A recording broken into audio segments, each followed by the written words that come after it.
The trial had dragged on for weeks, a war of lawyers and paperwork. But on this morning, the air inside the Oregon courthouse was different, heavy, expectant. At the center of it all sat Sophia, a little girl with wide, haunted eyes, clutching a frayed journal that had traveled with her through every therapy session, every sleepless night. She hadn't spoken in 3 years. Not since the night her father's rage turned their home into a place of fear.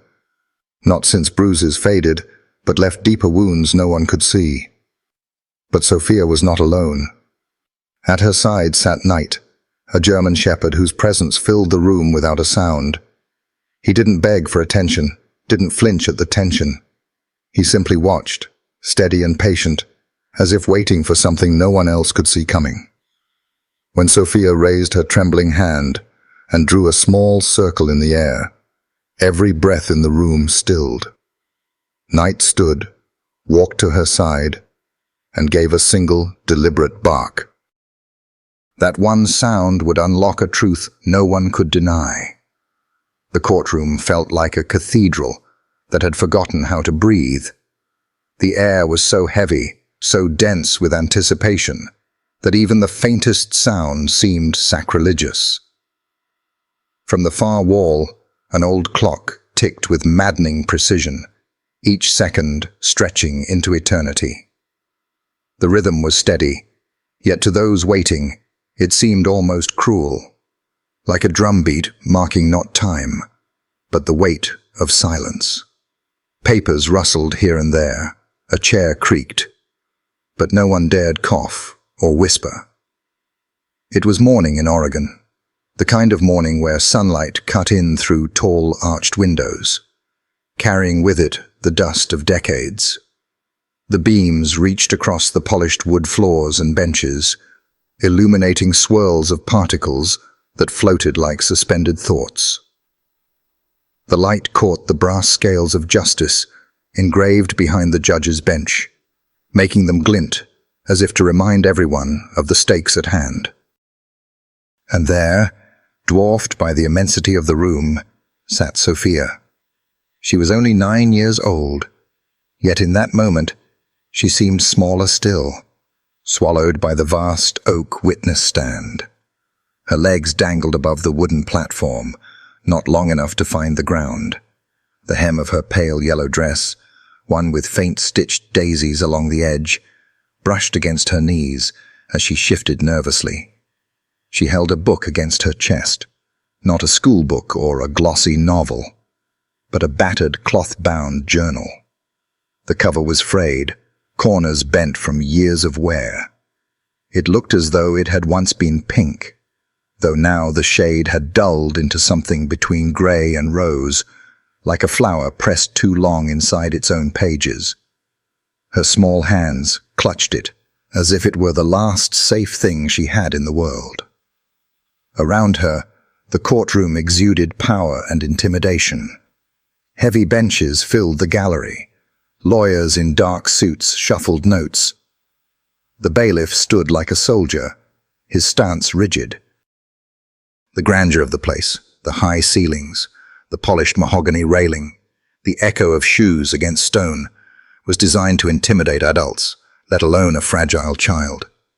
And yet here Sophia sat, perched above the room, bearing the gaze of strangers, attorneys, and her own parents. It was an impossible contrast, the severe machinery of the law against the trembling innocence of a child who had already carried far too much.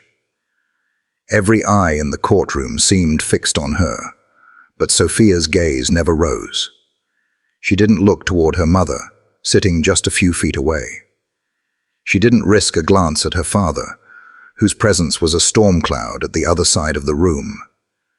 Instead, her eyes lingered on the leather spine of her journal, as if words scribbled in secrecy might shield her from what was about to unfold. The judge had not yet spoken. Neither had the attorneys. The room seemed to wait, suspended, for something extraordinary to happen. For 3 years, Sophia had been silent. No one expected her to speak today, yet everyone hoped. That fragile thread of hope, that maybe, just maybe, she might break her silence, hung heavier than any verdict. And beneath that silence, beneath the wood and stone and echo of the hall, another presence lingered, not human, not voicing words, but steady all the same. At the edge of the courtroom, lying motionless with eyes alert, was Night. The German shepherd wore his dark green vest, embroidered with stark white letters. Police dog, do not pet. His body was poised yet calm, muscles coiled but unmoving. He looked less like a dog and more like a sentinel, guarding something sacred. Though still, every part of him seemed ready, ears flicking at the slightest sound, chest rising and falling in measured breaths. To the spectators, he was just a service dog. To Sophia, he was something else entirely. He was a lifeline, a bridge that had carried her across an ocean of silence no human had managed to cross. The bailiff shifted uneasily, glancing toward the dog, as though unconvinced such an animal belonged in the solemnity of the court. But the judge had permitted it, after reviewing pages of testimony from psychologists who insisted Night wasn't just necessary, he was essential. Now, as shafts of light cut across the floor and dust motes hung suspended, Sophia drew in the faintest breath. Her grip on the journal tightened, fingertips whitening at the knuckles. She blinked once, twice, long and slow, as if forcing herself not to crumble under the gaze of so many eyes. The silence deepened, and with it, the oppressive weight of expectation. For in that room, with its robes and gavels and files stacked high, everyone waited for something far more important than a ruling. They waited for the miracle of a child's voice, a voice lost to fear, locked away by trauma, buried beneath bruises that had long since faded from skin, but never from memory. And though she hadn't yet raised her head, though her lips remained pressed together, there was a tremor in the air, barely perceptible, that the silence was shifting. Somewhere deep inside the quiet girl on the witness stand, something stirred. And Night, watching with unblinking loyalty, seemed to sense it before anyone else. His tail gave the faintest twitch against the floor. His gaze sharpened, fixed not on the judge nor the lawyers, but on Sophia, as if he knew the storm was coming. If the room had a pulse, it beat in fractured rhythms across the faces gathered there. Each carried a story. Each carried a stake in the truth about to unfold. Yet none carried the weight more heavily than the three figures who sat in quiet opposition. The mother, the father, and the judge, who would decide what fragments of a shattered family might remain. Elena sat near the front, just behind the rail that separated the gallery from the proceedings. Her back was straight, but it was the kind of posture that came from holding oneself together, not from ease. She clutched a thin, wrinkled tissue in her right hand, its edges shredded from being twisted again and again. The soft cotton had already absorbed more than it should. Silent tears in the nights leading to this day, muffled sobs into her pillow so her daughter would not hear. Her face carried both exhaustion and defiance. Dark circles shadowed her eyes, the kind that no amount of sleep could erase.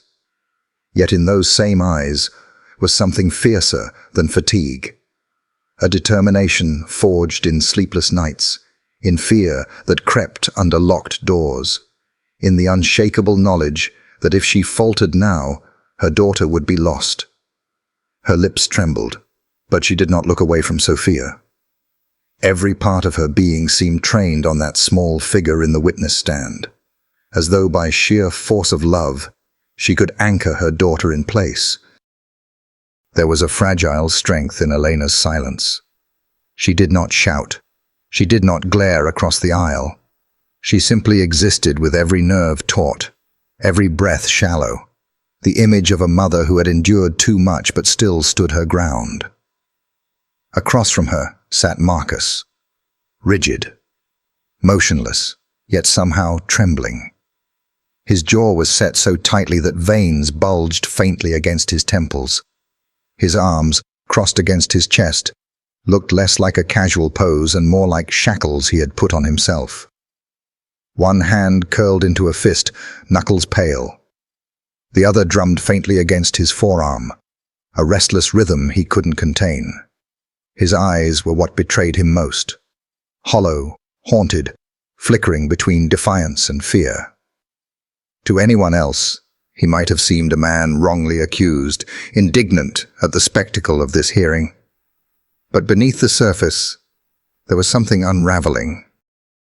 In the stillness of the courtroom, his gaze occasionally darted toward the dog sitting at the far side, and each time, a shadow passed across his face.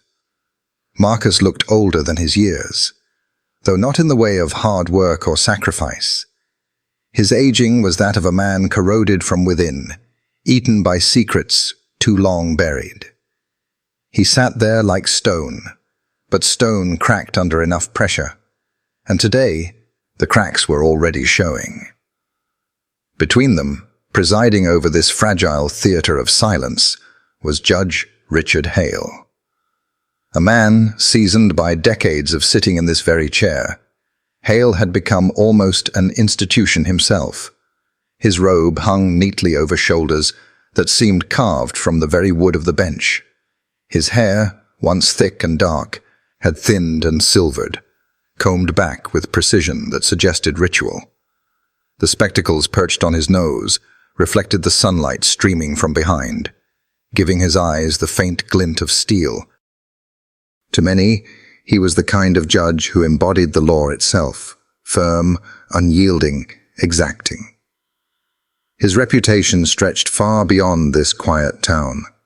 Rulings written with crisp logic, a disdain for theatrics, and a courtroom where emotion rarely survived. Lawyers who argued before him often spoke of his scrutiny, the way his questions could strip a case down to its bones. And yet, on this morning, Richard Hale watched differently. His gaze lingered on Sophia longer than protocol demanded. His lips pressed thin, not in disapproval, but as though holding back something else, an ache perhaps, or an unfamiliar tenderness that had no place in a bench of law. The courtroom was a triangle of unspoken energy. Eleanor's grief-stained strength, Marcus's brittle hostility, Hale's tempered watchfulness, and in the center of that tension sat the child who had not spoken for 3 years. But not all eyes were on Sophia. A shift moved through the room, quiet but unmistakable, as glances turned toward the fourth figure, the one who did not belong to law or family, but seemed to embody both protector and witness. Knight, the German shepherd, sat poised near the partition, his posture steady, unshaken by the storm of silence that pressed in from all sides. The vest he wore gleamed faintly in the filtered sunlight, its bold white letters stark against the dark green fabric. Police dog. It was not mere decoration, but an emblem of duty, of training, of loyalty honed to a sharp edge. Yet here, in this courtroom, Knight was more than a badge of law. His presence pulsed with something deeper, an understanding that no human could fully grasp. He was still, but never passive. His chest rose and fell with calm breaths, yet his ears shifted minutely at every shuffle, every cough, every unspoken sound of unease. His eyes, amber and steady, did not wander. They fixed, unwavering, on the girl in the witness stand. He did not need to look at Marcus. He did not need to read the faces of attorneys or clerks. His entire world, in that moment, was Sophia. And everyone in the courtroom could feel it. The tension sharpened as people realized where his gaze rested. Night was not simply present. He was waiting. It was as if he anticipated something no one else could yet see. The lawyers exchanged sidelong glances, unsure how much this dog would matter. The clerk shifted uncomfortably. Even Judge Hale's eyes flicked toward him, lingering for a moment longer than necessary. The contrast between human fragility and canine certainty became undeniable. Elena wept quietly. Marcus stewed in silent fury. Hale calculated with measured reason. And then there was Night. Silent, vigilant, a living anchor for a girl adrift in fear. The weight of the moment pressed down on everyone. The air was not just heavy, it was charged. A child on the edge of breaking her silence. Parents divided by wounds too deep to heal. A judge wrestling with the line between law and humanity. And a dog, steady as stone, who seemed to know more truth than anyone else dared to speak aloud. The room remained silent, yet beneath that silence a question pulsed louder than any words. When the moment came, whose voice would be heard first? Man's, or the child's, or the dog's? And so the eyes of the courtroom, drawn across the fragile triangle of human pain, came to rest on Night, the sentinel. His stillness was not absence, it was readiness, as though he alone carried the secret of what was about to unfold. 3 years of silence can feel like a lifetime when it belongs to a child. To Sophia, it had been both a prison and a shield, an unspoken vow she had never chosen, but one she had been forced to carry. The courtroom did not see all of it. They saw the quiet girl clutching her journal, the dog seated near the partition, the weary mother, the rigid father. But they did not see the long winter nights when words froze in her throat, when she pressed her hands against her lips in the dark so no sound could escape. They did not see the mornings when Eleanor tried coaxing her with breakfast chatter, only to be met with silence, more cutting than any scream. They did not see how Sophia stopped asking for bedtime stories, how she shrank from the rustle of footsteps in the hallway, how she no longer reached for her mother's hand in crowded places. The silence had not descended overnight. It had crept in slowly, like frost crawling across a window pane, until every part of her voice was encased in ice. One night of violence had been the spark, but the echo of it, her father's rage, the bruise that bloomed across her arm, the shattering of trust, was what silenced her for good. Words, she had learned, could summon danger, and danger was a lesson she would not risk relearning. It wasn't defiance, it wasn't stubbornness, it was survival, pure and simple. And so, day after day, she folded into herself, the way a frightened bird tucks its wings. The laughter that once filled Elena's kitchen, the humming that used to accompany her play with dolls, even the whispered questions at bedtime, all of it vanished, leaving only the faint sound of her breathing, even and quiet, as though she were practicing invisibility. For 3 years, Elena tried to fight it. Therapists came and went, armed with toys, crayons, games, strategies. They asked her to draw circles, to move dolls across little wooden houses, to press cards with faces, happy, sad, angry, afraid. Some offered her candies as rewards. Others promised safety with words she could not trust. Each attempt chipped at the ice, but never cracked it. Sophia would sit there, wide-eyed and still, lips sealed, heart barricaded. Eleanor had wept in hallways after these sessions, begging specialists for something new, something that might work. Each time she left with pamphlets, advice, and pity, but no voice, no bridge, until night. The first time he entered the room, Sophia barely moved. He was large, imposing, his coat dark as midnight, his eyes burning amber. Most children would have shrieked or reached out with curiosity. Sophia did neither. She simply stared at him, unblinking. Her little body coiled like a spring ready to vanish if he came too close. But Knight did not move. He did not beg for her attention, did not press against her for affection. He lay at a distance, head on his paws, chest rising in quiet rhythm. He waited. And in that waiting, something wordless passed between them. For weeks, it was the same. Knight entered, lay down, and breathed. Sophia pretended not to notice, though her eyes betrayed her, flicking toward him, then back to the ground. One day, she shifted just slightly closer. Another, she let her fingers brush against his fur for the briefest second before retreating. Knight never pushed. He only breathed, and little by little, she found herself breathing with him. It was Dr. Harris who noticed the change first. Sophia's eyes softened in the dog's presence. Her shoulders released their iron grip. She began to signal, at first through gestures, then through deliberate, secret motions that Knight seemed to understand instinctively. A circle drawn in the air, a tap against her chest, a nod, almost imperceptible. Knight became more than comfort. He became language. He was not a translator of words, but of trust. Through him, Sophia discovered that she could communicate again, not with the world that had hurt her, but with a creature that asked for nothing but honesty.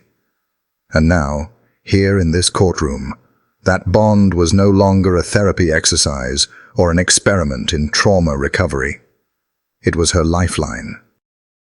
Sophia sat on the witness stand, her journal clutched tight, her lips still pressed together. Her silence radiated like a fortress, but the dog at the edge of the room was her gate.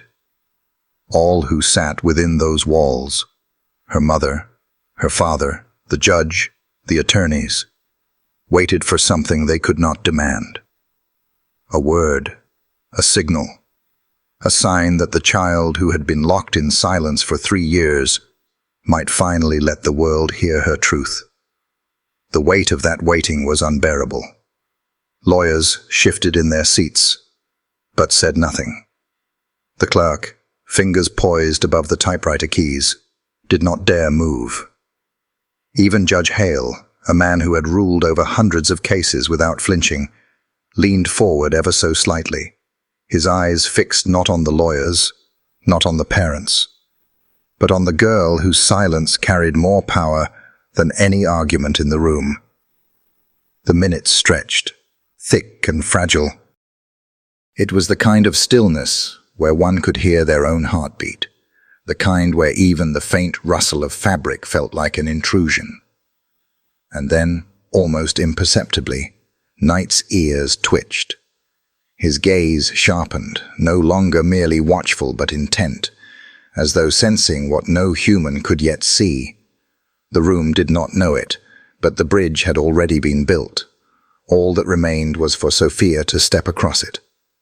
And so, in the charged silence of the courtroom, with every eye upon her, the world held its breath and waited. Waited for the impossible. A child's voice. The night it happened, winter had wrapped the house in silence. Outside, snow fell thick and heavy, muting the world into a hush that should have felt safe. But inside those walls, safety had already been extinguished. The old furnace groaned as it tried to warm the small Oregon home, pipes rattling in protest against the cold. The smell of burnt wood lingered faintly in the air. Shadows from the bare tree branches scraped across the windows, shifting in the pale glow of a street lamp. Sophia sat cross-legged on the living room rug, her crayons scattered across the carpet like tiny explosions of color. She should have been drawing stars, flowers, houses with sunlit windows, her usual themes. But that night, she only traced circles, again and again, filling a page with round, hollow shapes. From the kitchen came the sound of pacing. Heavy steps, back and forth, each one a warning that grew louder in her chest. Her father, Marcus, moved like a storm cloud about to break. His boots struck the tile with sharp, deliberate thuds, echoing across the rooms. The rhythm was restless, like a man caged, searching for release. The air was thick with tension. Sophia's small shoulders curled forward as she drew another circle. She knew this rhythm. She had lived it before. The storm always began this way, with footsteps that refused to stop. "Elena!" His voice broke the silence, low at first, then climbing into a roar. "You think you can hide things from me?" Her mother answered softly from down the hall, words muffled, too quiet for Sophia to catch. But Marcus's reply was anything but quiet. A glass shattered against the wall. The crash sent shards skittering across the tile like tiny screams. Sophia's crayon snapped in half in her hand. Her breathing quickened. She glanced toward the hallway, hoping her mother would appear, that the argument would end the way some of them did, in tears, in slammed doors, in the uneasy stillness that followed. But the footsteps grew louder, angrier, pulling closer. She rose to her feet, clutching her broken crayon like a talisman. Her heart pounded so hard she thought it might burst. Marcus emerged from the kitchen, his face flushed red, eyes burning with something unrecognizable. His fists clenched and unclenched as though the anger had nowhere to go but outward. He spotted Sophia and froze, chest heaving. For a moment, she thought he might turn away. For a moment, she believed he might leave her untouched. But storms do not turn away. "Why are you staring at me?" His voice cracked like a whip. Sophia shook her head quickly, her lips parting in silence. She wanted to say nothing, to say, "I wasn't," but the words tangled in her throat, stuck fast by fear. "Don't lie to me," he bellowed. Her body jolted as if the sound itself had struck her. She turned, her small bare feet sliding against the rug, and darted toward the hallway. The walls blurred as she ran, her breath sharp, shallow, frantic. She thought if she could just make it to her room, if she could close the door and hide under the blanket, the storm might pass. But Marcus was faster. His hand clamped around her arm, yanking her back so violently her shoulder burned. She cried out. The sound strangled, cut short, as fear strangled her voice. He spun her around, his face inches from hers, eyes wild, his breath hot with anger. "You think you can run from me?" She shook her head furiously, tears stinging her eyes. Her tiny fists pressed against his chest, but they were nothing against his grip. And then he shook her, once, twice. Hard enough that her head snapped back, hard enough that bruises would bloom like dark flowers along her arms the next morning. Her teeth clattered together, the room spinning around her. The crayons she had left on the rug scattered further as her body jolted, her picture of circles tearing down the middle.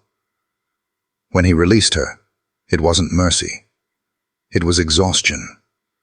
His hand fell away, leaving her stumbling, clutching her arms, gasping soundlessly.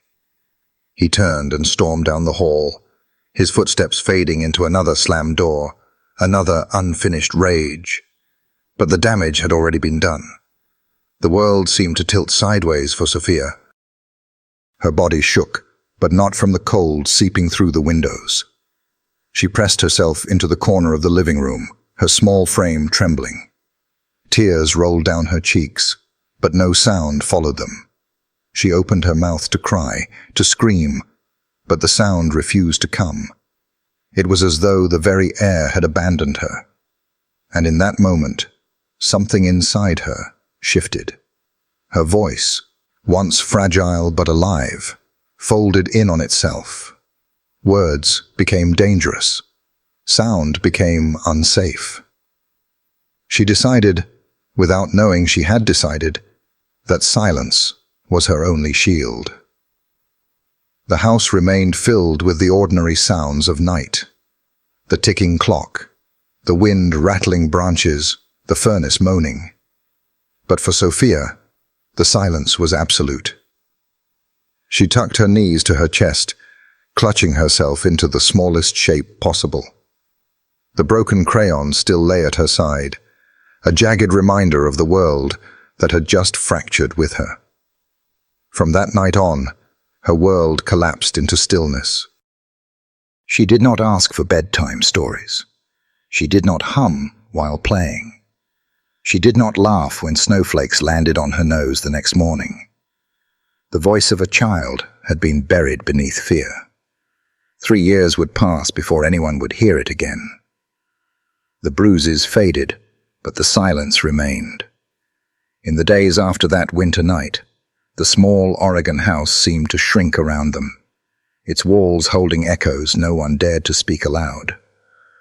The living room still bore the faint scratches of broken glass from Marcus's outburst. A few shards remained stubbornly wedged in the baseboard, glinting like buried secrets when sunlight slanted through the blinds.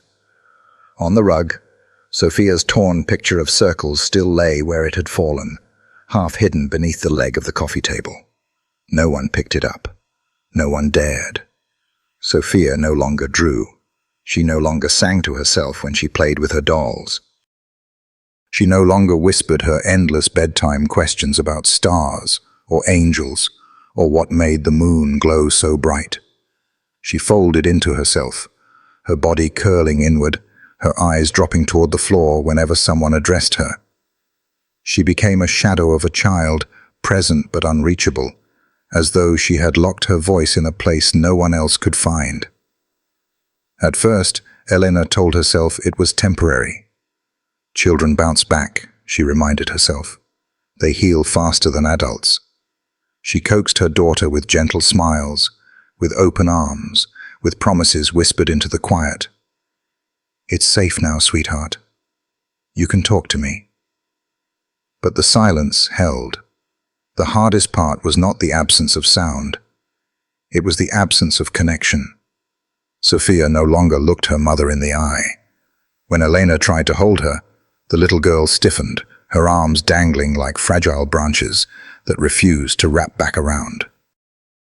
At bedtime, when Elena leaned close to kiss her forehead, Sophia's eyes would shut tight before the kiss landed, as though bracing for something else entirely.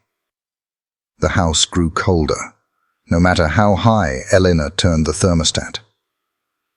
Meanwhile, Marcus moved through the rooms with the air of a man unrepentant, though something restless flickered in him now. His temper flared in sudden bursts, slamming doors, muttering curses under his breath, pacing the length of the kitchen as though still searching for someone to blame. He did not apologize. He did not soften. If anything, he seemed angered by the silence itself, as if Sophia's withdrawal was a direct act of defiance against him. "What's wrong with her?" he snapped one evening, his voice slicing through the kitchen while Elena washed dishes. "She just sits there like a ghost. Make her stop." Elena gripped the edge of the sink until her knuckles whitened. She wanted to scream, to tell him, "You did this. You broke her." But fear held her tongue. His shadow stretched long across the linoleum, reaching her before his hands could. The intimidation was enough. Nights became unbearable. Dinner was eaten in silence, the clatter of forks and knives echoing louder than conversation. Sophia would pick at her food, chew mechanically, her eyes fixed on her plate. Marcus barked orders or accusations. Elena nodded mutely, her heart pounding, her eyes flicking between her daughter and the man who still called himself husband. It wasn't a home anymore.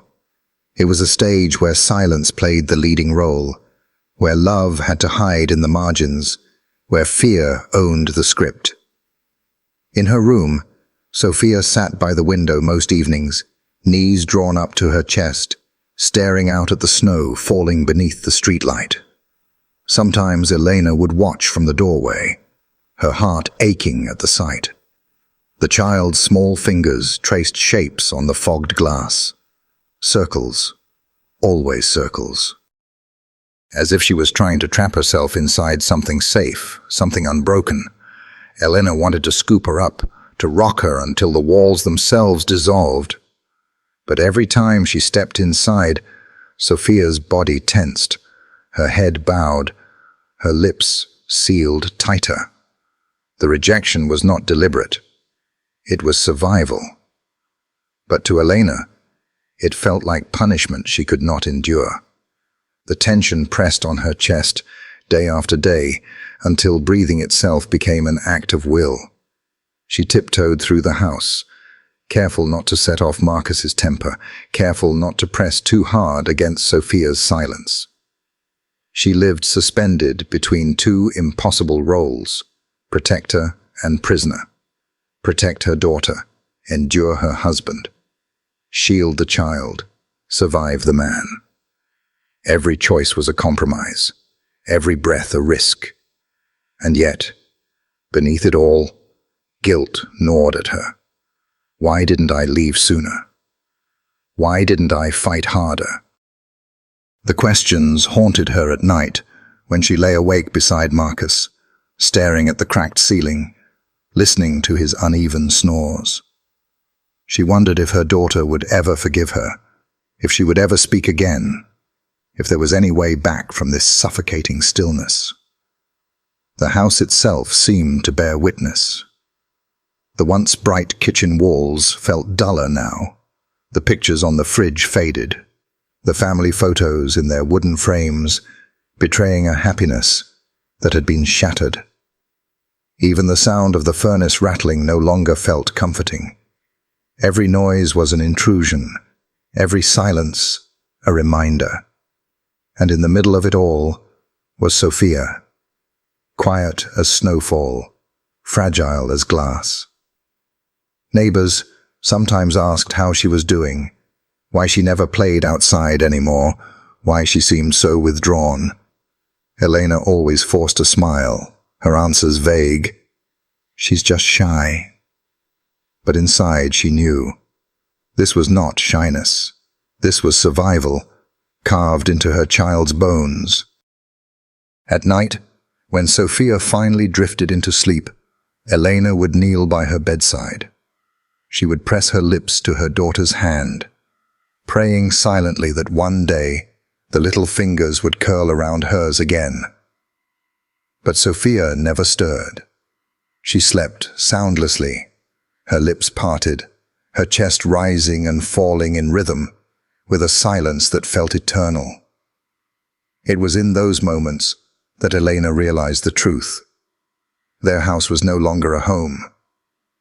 It was a cage of fear, lined with unspoken words, heavy with the weight of things undone. And in that cage, both mother and daughter were learning the same cruel lesson. Sometimes, surviving meant not speaking at all. There comes a moment when silence becomes too heavy to bear, even for those who have learned to live inside it. For Elena, that moment arrived on a rain-soaked evening in late March, months after Sophia's voice had disappeared into shadows. The house smelled of damp carpet and stale arguments. Marcus sat in his chair, a beer bottle sweating against the armrest, muttering at the flicker of the television. His presence filled the room like smoke, thick, suffocating, inescapable. Elena stood in the kitchen doorway, watching her daughter sit motionless at the table. Sophia's small hands hovered above a plate of untouched food, her eyes cast downward, as though she could disappear into the wooden grain if she stared hard enough. Elena's chest constricted. She had spent months telling herself that she could endure Marcus for Sophia's sake. that staying was safer than leaving, that silence was better than chaos. But that night, something in the air cracked open, raw and unbearable. "Eat," Marcus barked, without looking away from the television. Sophia didn't move. He slammed his bottle onto the table, the sound sharp as a gunshot. "I said eat." Sophia flinched so violently her fork clattered to the floor, but still, she did not speak. She did not cry. She only shrank further into herself, her small shoulders folding inward like a collapsing tent. Elena's vision blurred with tears, but beneath the grief was something sharper: resolve.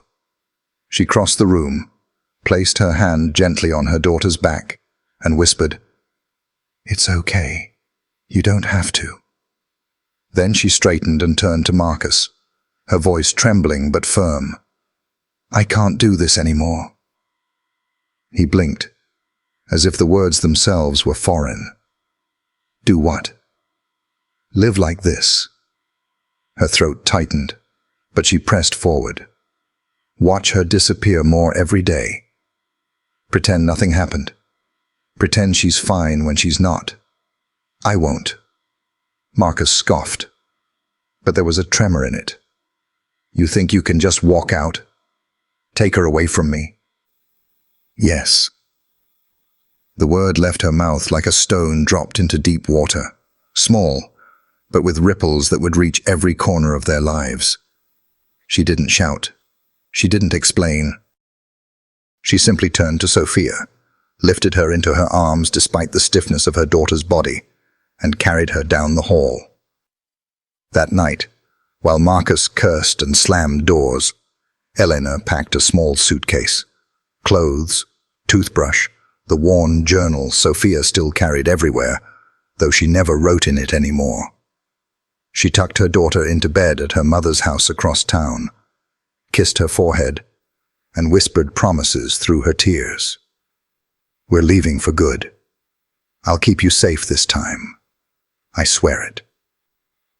The custody battle began like a storm no umbrella could withstand. Court filings, affidavits, accusations hurled back and forth. Marcus fought bitterly, his pride wounded more than his love. He claimed Elena was poisoning their daughter against him, claimed Sophia's silence was manipulation, claimed every bruise was an accident. Lawyers sharpened their words like knives, and Elena found herself sitting in sterile offices, clutching tissues, repeating the same truth over and over, until her voice felt as frayed as her soul. But none of it seemed to matter when Sophia sat mute in interviews. Psychologists leaned across their desks with gentle eyes and soft voices, coaxing her to speak. They offered toys, coloring books, therapy dogs on screens, medications in little bottles. Yet nothing cracked the silence. She simply stared at her hands, her lips sealed, her small body rigid in the chair. Elena's heart shattered a little more with each failed session. She began to fear that her daughter would never come back from that night, that the child who once sang lullabies to her dolls was gone forever. The experts gave it names: selective mutism, trauma-induced silence, chronic PTSD. They handed her pamphlets with glossy covers and smiling children who looked nothing like her own. Each diagnosis felt less like a solution and more like a label stitched onto a wound that refused to heal. Elena prayed. She begged. She screamed into pillows when no one was listening. And still, Sophia said nothing. The suggestion came almost by accident, tucked into the weary voice of a therapist Elena had nearly given up on. Dr. Harris, a woman with tired eyes and a clipboard full of failed progress notes, leaned back in her chair one afternoon and said quietly, "There is another option. It's not traditional, but sometimes children who won't speak to people will speak through animals. Elena frowned, uncertain.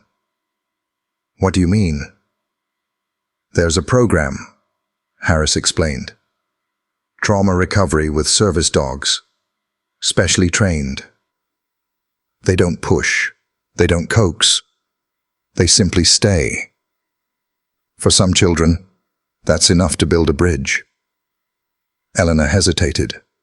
It sounded improbable, like yet another empty promise.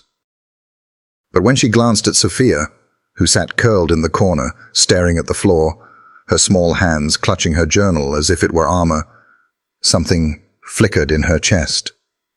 A bridge. Her daughter needed a bridge. And if it could not be her, then perhaps it could be something else. Someone else. That night, after Sophia had fallen asleep, Elena sat alone in her mother's kitchen, the faint hum of the refrigerator, the only sound in the room. She stared at the custody papers spread before her. The ink smudged where her tears had fallen. She thought about the years ahead, the hearings, the battles, the endless reminders of what had been lost. And she thought about the girl sleeping in the next room, wrapped in silence as heavy as chains. The breaking point, she realized, was not a single moment. It was 1,000 tiny moments, stacked one on top of the other, until they crushed you. And when they did, you either let yourself be buried, or you clawed your way out. Elena picked up the phone. Her hands trembled as she dialed the number Dr. Harris had scribbled down.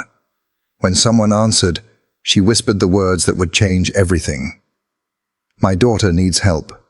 Please, tell me about the dogs." The office smelled faintly of lavender and pencil shavings. On the shelf near the window, a row of stuffed animals sat waiting. Bright-colored lions, floppy bears, dolls with painted smiles. They had been placed there for children who needed comfort, children who could be coaxed into games and stories. But Sophia did not move toward them. She sat cross-legged on the carpet in the corner, her back pressed lightly against the wall, as though she needed the solidity of it to keep herself from slipping away. Her small journal rested in her lap, unopened, the fabric cover frayed where her thumb traced it in nervous repetition. The carpet fibers tickled her bare ankles, but she ignored them. She ignored everything. "Doctor." Harris's gentle voice, the sound of a ticking clock, the way the blinds rattled slightly in the spring breeze. Sophia had long since learned the art of invisibility. If she stayed still enough, quiet enough, the world might pass her by without asking her to give more than she could. She didn't look at the therapist. She didn't look at her mother, seated stiffly in the chair by the door. She only looked at her hands, folded in her lap, pale against the dark fabric of her dress. Then the door opened. The sound was ordinary, the click of a latch, the soft swing of wood, but it sent a ripple across the room. Elena's head turned sharply. Dr. Harris stood, smoothing her skirt with nervous palms, as though she, too, sensed the significance of this moment.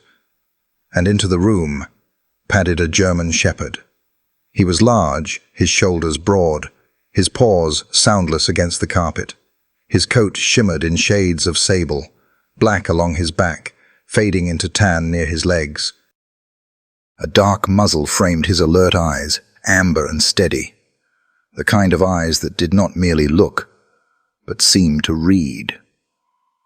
Around his torso rested a green vest, the white letters stitched across it stark and undeniable. Police dog. Sophia froze. The crayon she had been holding slipped from her fingers and rolled a few inches across the floor. Her heart gave a small, startled jump, but she made no sound. She simply stared, wide-eyed, at the creature that had entered her silence. The dog, Night, did not move closer. He did not wag his tail or tilt his head in greeting. He walked to the far side of the room, circled once, and then lowered himself to the carpet in a deliberate, measured motion. His body stretched long, his head resting neatly atop his front paws. His chest rose and fell in a calm rhythm, as if announcing to the room that he had all the time in the world.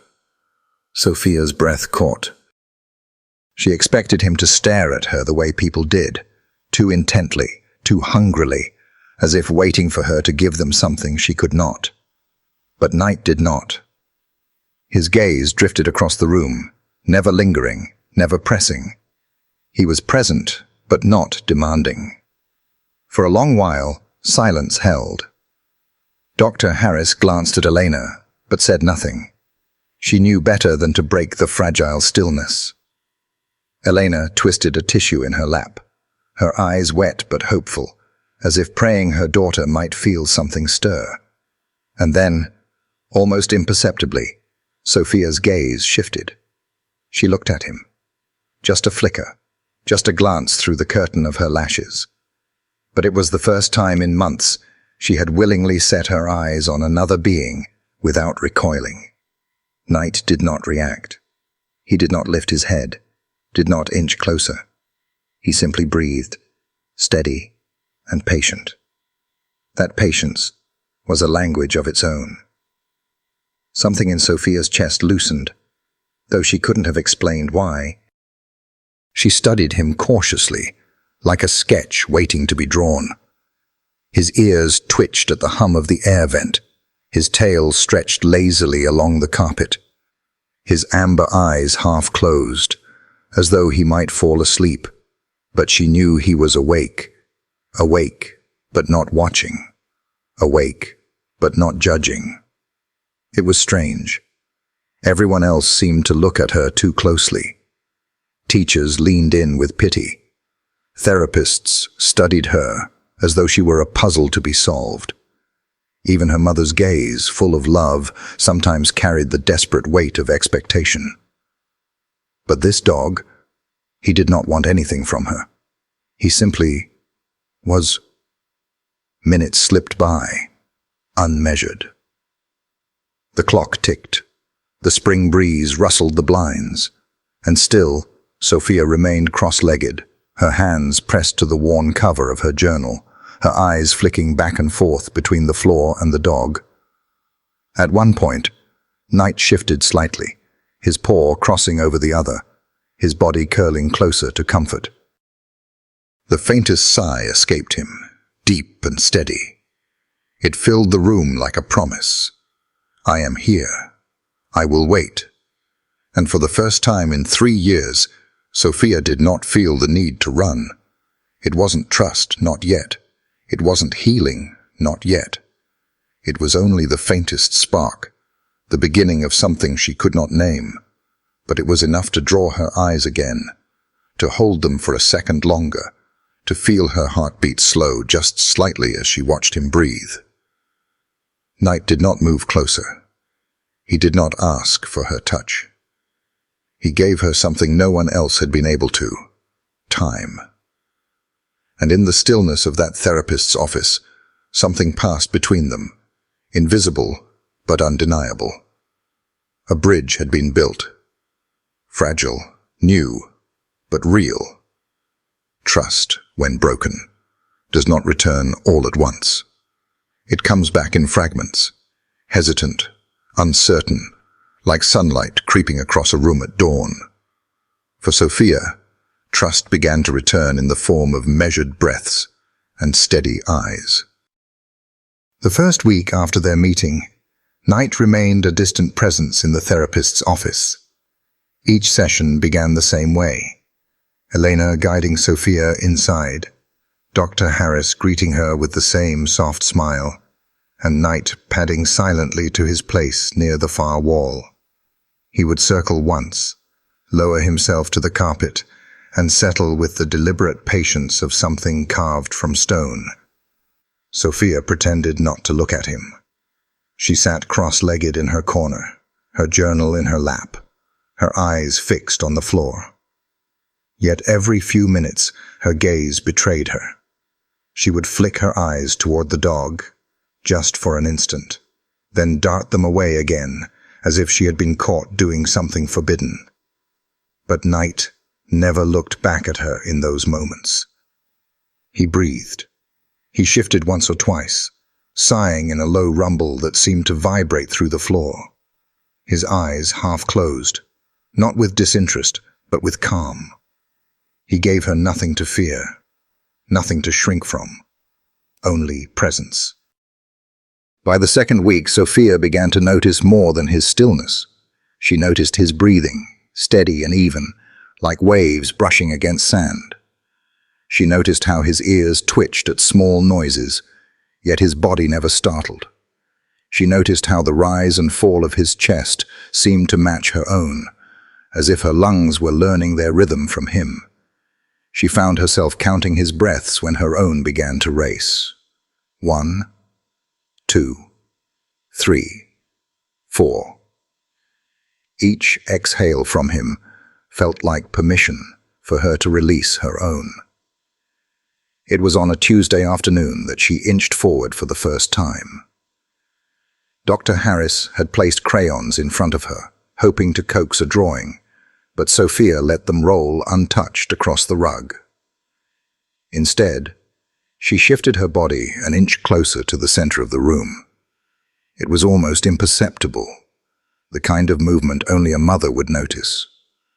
Elena, sitting near the door, pressed a hand against her mouth to hold back the tears that threatened to come. Knight did not react. He did not lift his head or acknowledge her progress. He simply continued breathing, his chest rising like a tide. Day after day, session after session, Sophia tested the space between them. An inch on Monday, another on Thursday.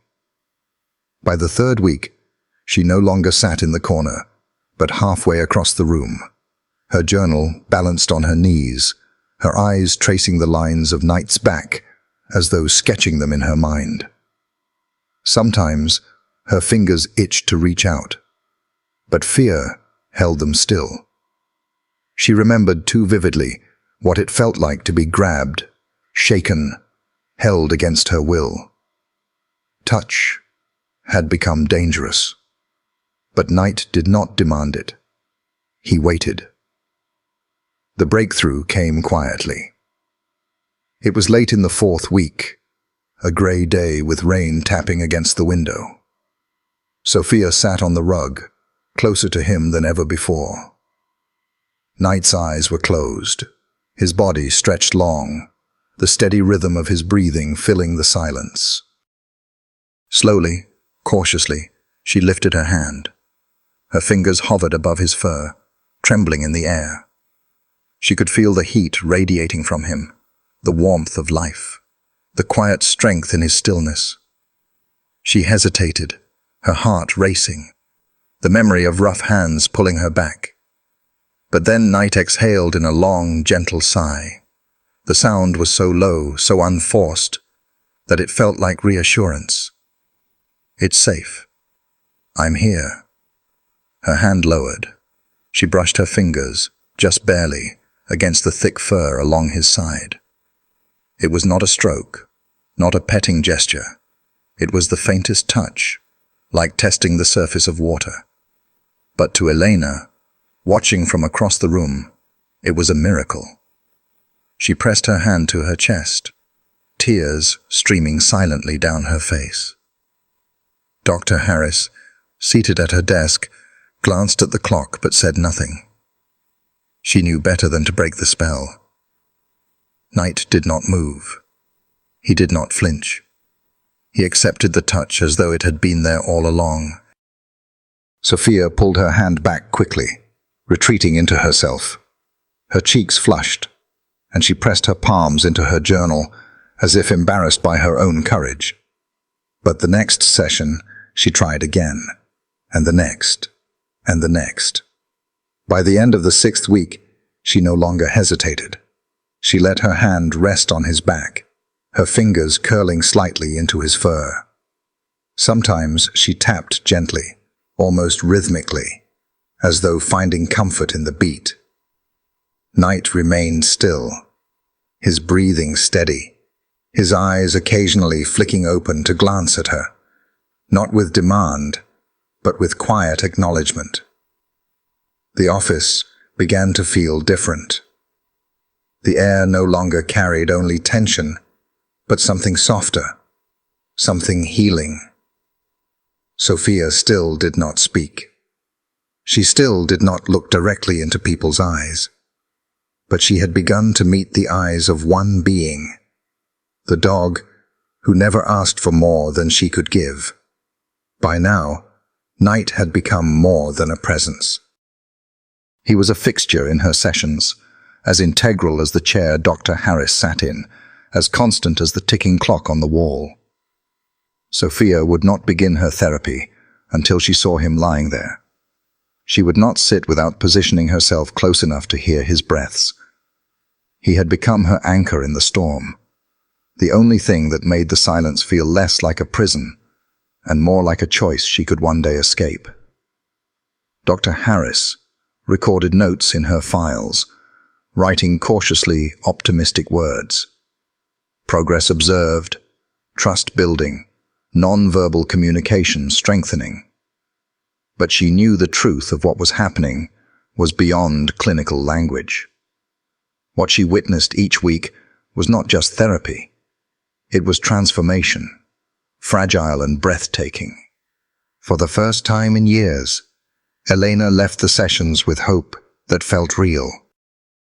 She would walk her daughter back to the car, Knight's steady presence lingering in Sophia's posture, in the faint lift of her shoulders, in the way her breathing no longer came in shallow gasps. Week by week, touch by touch, a bond was forming. A bridge was being built. And though Sophia's lips remained sealed, her silence no longer felt like absence. It felt like a conversation beginning in the only language she trusted. The first time it happened, it seemed accidental. Sophia had been sitting on the rug in Dr. Harris's office, her journal resting across her knees, her head bent low. Knight lay a few feet away, stretched on the carpet, his steady breathing filling the quiet, like a lullaby. The session had passed in silence, as many did. Eleanor sat near the door, her face pale with the strain of patience, while Dr. Harris scribbled notes that said little but meant much. Nonverbal progress, proximity increasing. Then Sophia's finger lifted. She traced a small circle in the air, delicate and uncertain, as though she were doodling on invisible paper. Knight's ears flicked. Slowly, he raised his head, eyes locking on her with a kind of recognition that startled even Dr. Harris. He stood, padded closer, and lowered himself beside her. Sophia's lips parted slightly. Not a word, not even a sound, but something had been exchanged, something wordless and profound. From that day forward, the circle became their first shared symbol. It grew from there, cautiously, like vines finding their way toward sunlight. Sophia learned that if she tapped her chest, once, twice, Knight would lift his head and offer a single bark. The sound startled Elena the first time it happened, her hand flying to her mouth. But the therapist leaned forward with wide eyes, whispering. She asked him. He answered. The signals multiplied slowly. A tilt of her hand meant stay. A tap of her palm against the rug meant to come closer. A press of her finger against her journal meant watch me. Each one was tested, repeated, practiced, until the dog's responses grew sharp with precision. Dr. Harris encouraged it gently. You don't have to use words, Sophia, she said one afternoon, her tone soft as silk. You and Knight can have your own language. You're already telling us so much. For a long time, Sophia kept her eyes down, her fingers busy tracing the worn edges of her journal. But later that same session, she tapped her chest again, her finger trembling slightly. Knight barked once, sharp and clear. Dr. Harris smiled, her pen scratching across the page. Non-verbal communication established. Elena wept quietly in her chair, biting her lip to hold the sobs in. For 3 years, she had begged to hear her daughter's voice. And now, though it wasn't a voice, it was something proof that Sophia had not vanished completely into silence. Weeks turned into months. The office began to sound different. It was no longer filled with sterile quiet, broken only by the ticking of the clock. Now there were barks, low rumbles, the occasional shuffle of paws across the carpet. Sophia still did not speak, but her hands moved more often, drawing invisible circles, tapping rhythms only Knight seemed to understand. She began to smile sometimes, fleeting but real, when he responded correctly. A ghost of laughter even escaped once when he cocked his head too far, misunderstanding her signal. It was the first time Eleanor had heard anything like joy from her daughter in years. Dr. Harris watched carefully, adjusting her methods to fit the fragile miracle unfolding before her eyes. She brought picture cards into the sessions, not to force words, but to let Sophia signal yes or no. "Point to Knight if you want to stop," she suggested one day. Sophia did. Knight barked. Progress in its own language. The therapist also began documenting what she called the bridge method, the belief that, for some children, animals could serve as translators for truths too heavy to voice. In her notes she wrote, "This child is using the dog as an extension of herself. If she cannot speak, he will. Their signals may one day be used to communicate critical information. The importance of that sentence would not be understood until the courtroom. But in those early days, it was not about evidence or testimony. It was about healing." Sophia began to carry the signals into her daily life. At home, she tapped her chest when she wanted Knight to sit by her bed at night. She drew the circle when she needed him closer during thunderstorms. She pressed her journal against his side when she could not bring herself to meet her mother's eyes. Each gesture gave her control in a world where she had once had none. And Knight never failed her. His loyalty was absolute, his responses precise, his patience endless. He had been trained for law enforcement, for detection, for discipline. But with Sophia, he seemed to know instinctively that his role was different.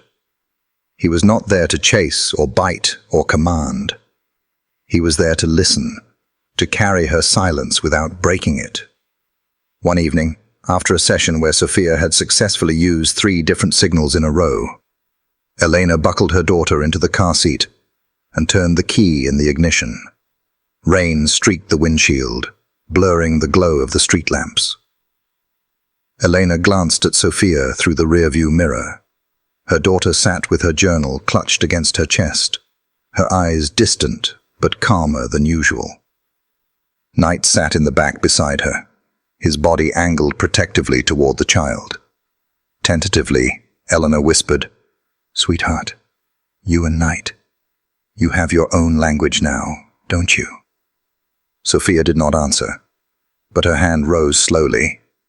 She tapped her chest. Knight gave one soft bark. Eleanor's hands trembled on the steering wheel as tears blurred the road ahead. She pressed her lips together to keep from sobbing, afraid that breaking the moment with sound would shatter it. For the first time in years, she felt the faintest flicker of hope. Her daughter was speaking again, not in words, but in truth. Dr. Harris believed in celebrating every small step. But privately, she confessed to Elena one afternoon, "This is more than therapy. This bond, it may become her voice. One day, It may be the way she tells us what we need to know. Elena nodded, clutching the tissue in her hand. Then I'll hold on to it with everything I have. And so the secret language grew. Circle in the air. I need you here. Tap on the chest. Answer for me. Hand pressed to the journal. You are my voice. They were small motions, simple signals, but they carried weight heavier than words. Because deep down, everyone who watched, her mother, her therapist, even the dog himself, understood what Sophia could not yet admit. This bond was not just healing. It was preparation. One day, when the world demanded her truth, it would be night who carried it for her. The summons arrived on a grey morning, folded neatly inside a cream envelope that felt heavier than paper had any right to feel. Elena held it in her trembling hands at the kitchen table, her coffee untouched, the steam rising in thin ribbons before dissolving into nothing. Across the table, Sophia sat curled into herself, her journal balanced against her knees, tracing the fabric spine with her thumb, the way she always did when the world felt too large. Elena read the words again and again, though they never changed. Family court hearing. Attendance required. Each line carried the weight of inevitability.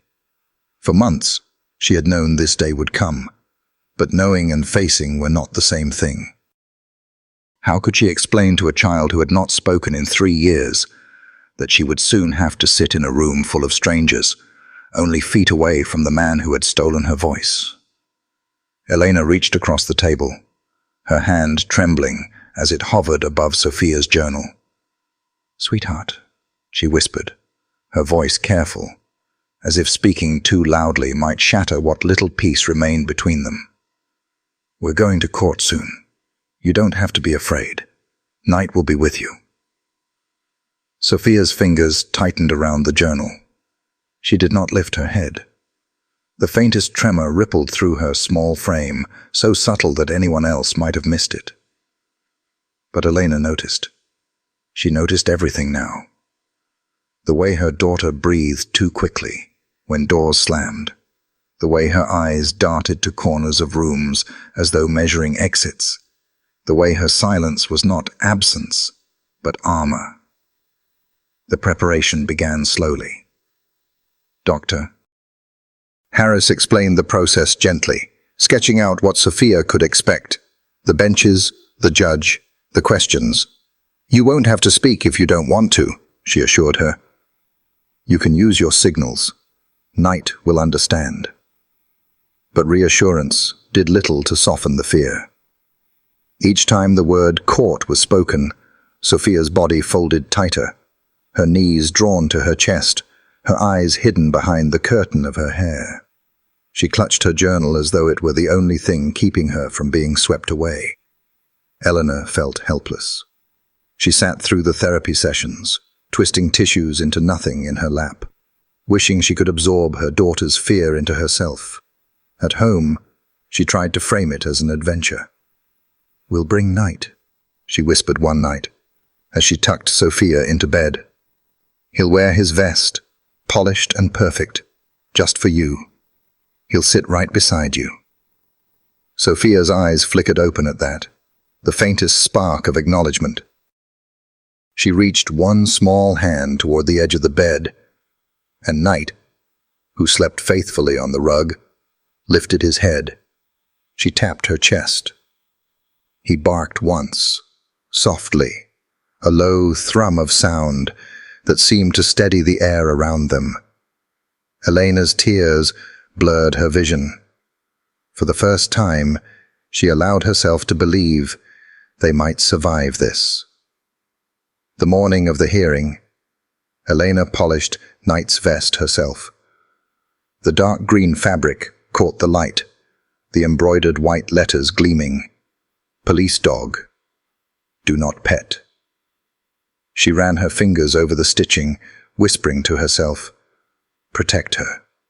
Please." protect her. Knight stood patiently, his body still and strong, as though he understood the gravity of the moment. His eyes met hers briefly, steady and knowing, and she felt a strange kind of comfort in them. Something deeper than logic, something that whispered, "I will not fail her." Meanwhile, Sophia sat on the edge of her bed, her journal clutched to her chest so tightly her knuckles turned white.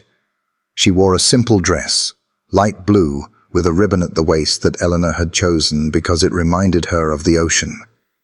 It was the same dress Sophia had once worn to a school recital, back when her voice still filled the air with song. Now it seemed almost too fragile for the weight of the day ahead. Elena knelt before her daughter, brushing a strand of hair back from her face. "You don't have to say anything you don't want to," she promised. "Just hold your journal. Just look at Knight. That's enough." Sophia blinked once, slowly, then lowered her gaze. Her fingers tapped lightly against the cover of the book, almost like a heartbeat. Knight, standing nearby, shifted closer until his flank pressed against her leg. The contact was solid, grounding. Sophia's hand lifted, trembling, and settled on his back. Her shoulders eased, just a fraction. It was the smallest of victories, but Elena clung to it as though it were a beacon. The car ride to the courthouse was nearly silent. Rain streaked the windows, blurring the world outside into gray smears. Elena's hands tightened on the steering wheel, her chest heavy with dread. Beside her, Sophia sat buckled in, her journal resting in her lap. Knight's head nestled against her knee. His eyes were half closed, but his ears flicked at every passing sound, every shift in the rhythm of the tires on the wet road. At a red light, Eleanor glanced into the rearview mirror. Her daughter's small hand was buried in Knight's fur, her fingers twisting slightly, as though anchoring herself. Eleanor whispered, almost to herself, "Hold on, baby. Just hold on." When they arrived, the courthouse loomed above them, its stone steps slick with rain, its tall columns severe against the gray sky. To Elena, it felt less like a place of justice and more like a battleground. She held Sophia's hand as they climbed the steps, but the little girl's grip remained fixed on her journal, her lifeline. Inside, the halls echoed with footsteps and murmurs, the smell of old paper and polished wood heavy in the air. Elena's stomach twisted, but she forced her shoulders straight. She had to be strong, for Sophia. Knight walked beside them, his vest gleaming, his posture proud. Heads turned as they passed, whispers following them down the corridor. But Knight did not falter. His stride was steady, his presence commanding without aggression. He was more than a dog at that moment. He was a guardian. As they reached the courtroom doors, Elena bent to kiss her daughter's forehead. "Remember," she whispered, "just look at Knight." Sophia's small hand tapped her chest, and Knight, steady as stone, gave a single quiet bark. The hearing before the hearing was quieter, smaller, but no less weighted with consequence. The courtroom benches were empty, save for a few clerks. Papers rustled, pens clicked, and the rain that had followed them from outside tapped faintly against the tall windows. At the front sat Judge Richard Hale, his black robe draped over the bench like a mantle of stone.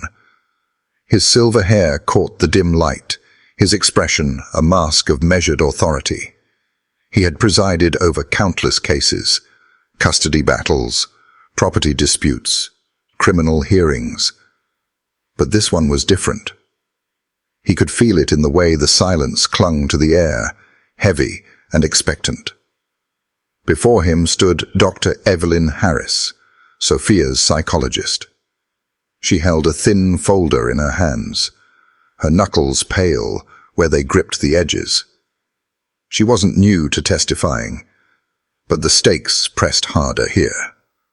Behind her, Elena sat at a small table, her hands twisting a tissue into threads, while Marcus leaned back in his chair with a scoff, his eyes sharp and hostile. Judge Hale adjusted his glasses, peering over the rims at Dr. Harris. "You're asking me," he began, his voice slow and deliberate, "to allow a police service dog to remain inside the courtroom during testimony. That is not standard procedure." Dr. Harris nodded. Her voice, though soft, carried conviction. "Yes, Your Honor. But this is not a standard case. Sophia hasn't spoken a word in 3 years. Traditional therapy, medications, countless interventions. They've all failed. Knight. He is the only connection she has to the world outside her silence." Hale leaned back in his chair, fingers steepled before him. "And you believe this animal can do what months of therapy could not?" "He already has," Harris replied quickly, then softened her tone. "With respect, Judge, this dog is not a comfort trinket or a distraction. He's been trained extensively as a canine, but with Sophia, he's become more than that. He is her bridge. She's created a non-verbal language with him, signals, gestures, that allow her to communicate what she cannot voice." The judge's brow furrowed. "Signals?" Harris opened the folder and slid a page forward. Circle in the air with her finger means she needs him closer. Tapping her chest means she wants him to answer for her. When she cannot speak, he barks. Once, precisely once. It may not look like much to us, but to her, it is everything. It's safety. It's truth. Marcus let out a derisive snort. "So now my daughter speaks dog. That's what this is?" Hale's eyes flicked toward him with a cold warning. "Mr. Whitmore, you will remain silent unless addressed." Marcus stiffened, his jaw tightening, but said nothing further. Dr. Harris pressed on. "Your Honor, when Sophia is asked direct questions, she shuts down. She folds into herself, unable to speak. But with Knight present, she has a way to answer, without breaking, without re-traumatizing her. I know it's unconventional. But if we deny her this, we deny her the only chance she has to tell her truth." The judge was quiet for a long moment. He removed his glasses, polishing them slowly with a handkerchief, his eyes fixed on the papers before him, though his mind was clearly elsewhere. The silence stretched, broken only by the faint scratch of rain against glass.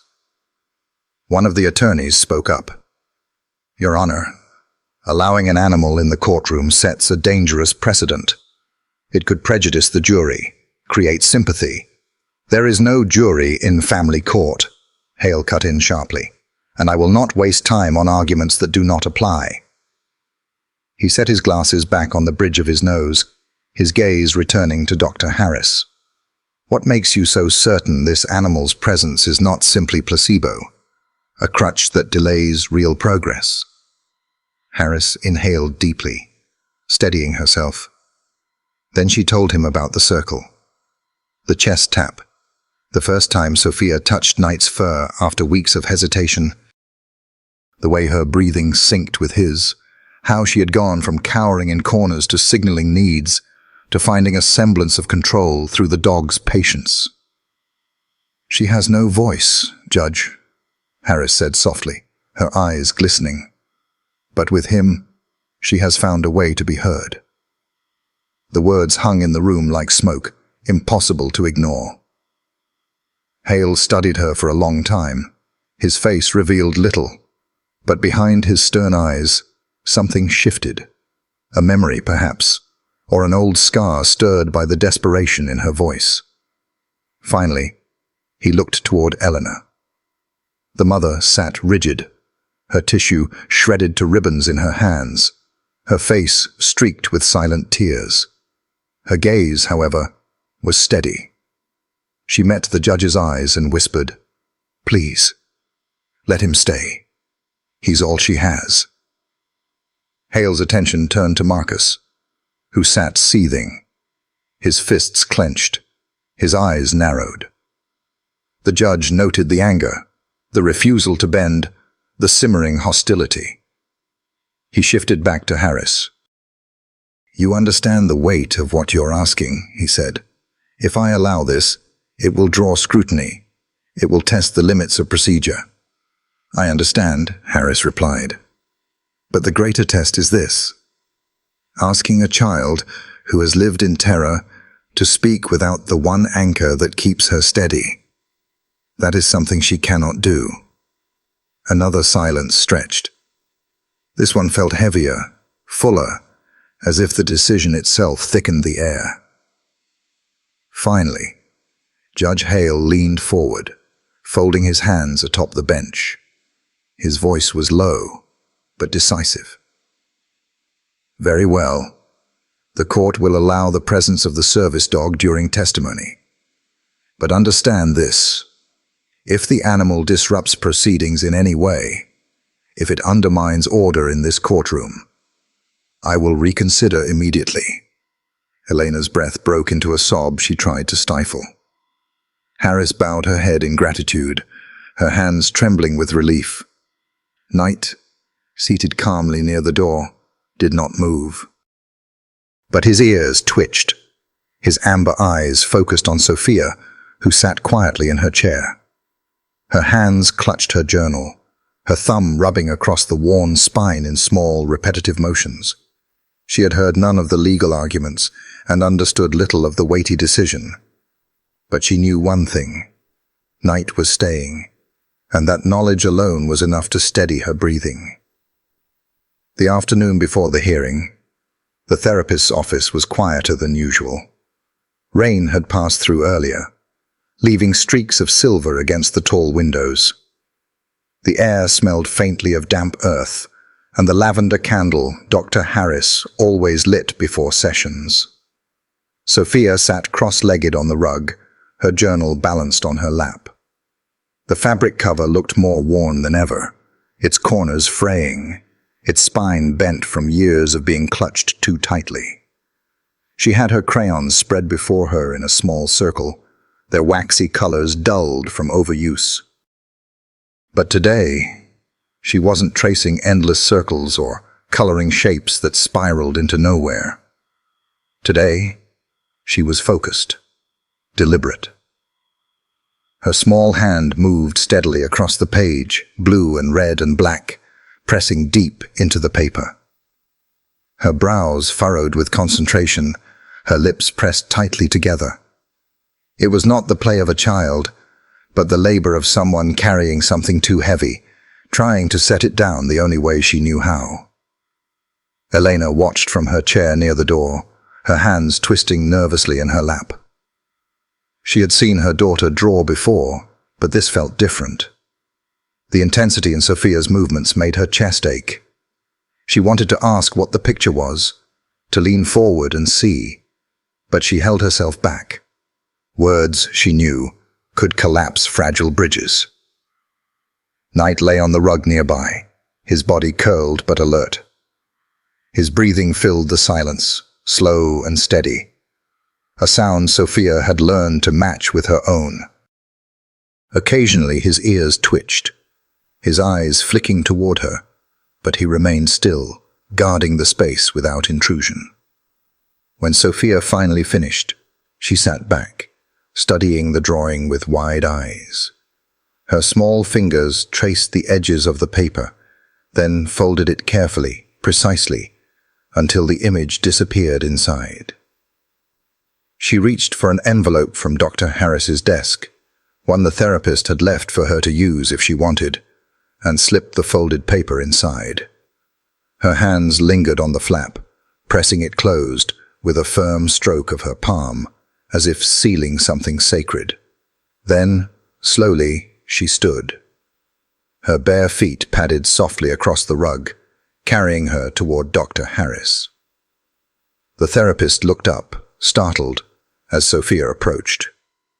The girl held out the envelope, her eyes not meeting Harris's but fixed just above her shoulder. For a moment, the woman hesitated, then gently accepted it, her fingers brushing against the child's.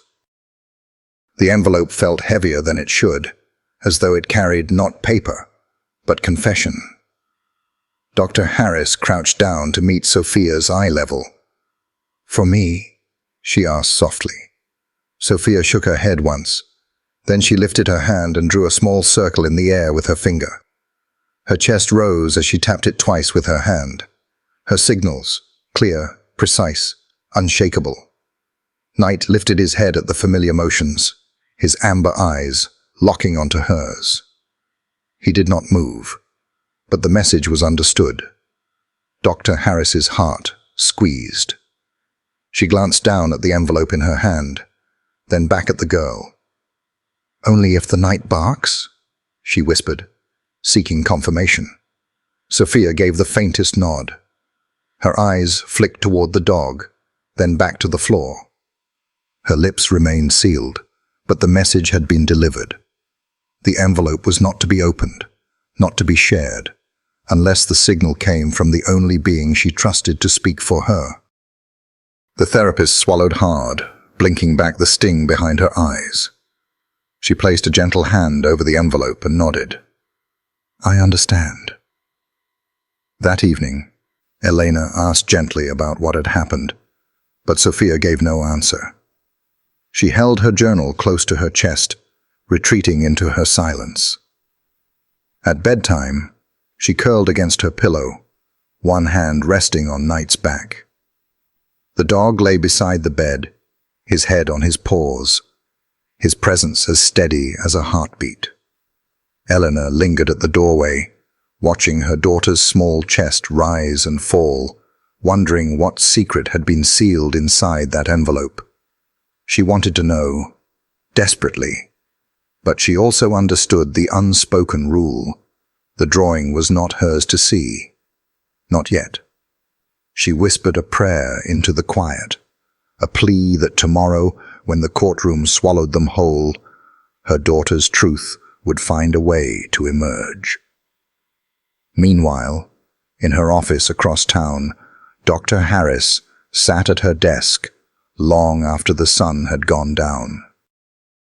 The envelope lay in front of her, its cream surface faintly smudged by the pressure of small fingers.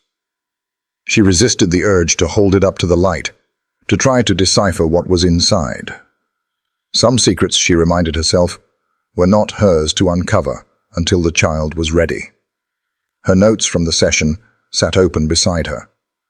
Non-verbal exchange, gift of envelope, condition, only if Knight barks. Strong indication of trust in service dogs as an intermediary voice. She tapped her pen against the paper, her heart heavy. She knew tomorrow would test the limits of everything they had built. Sophia's silence, her signals, Knight's presence. All of it would stand under the scrutiny of the court. She prayed the judge would see beyond procedure and witness what she had seen.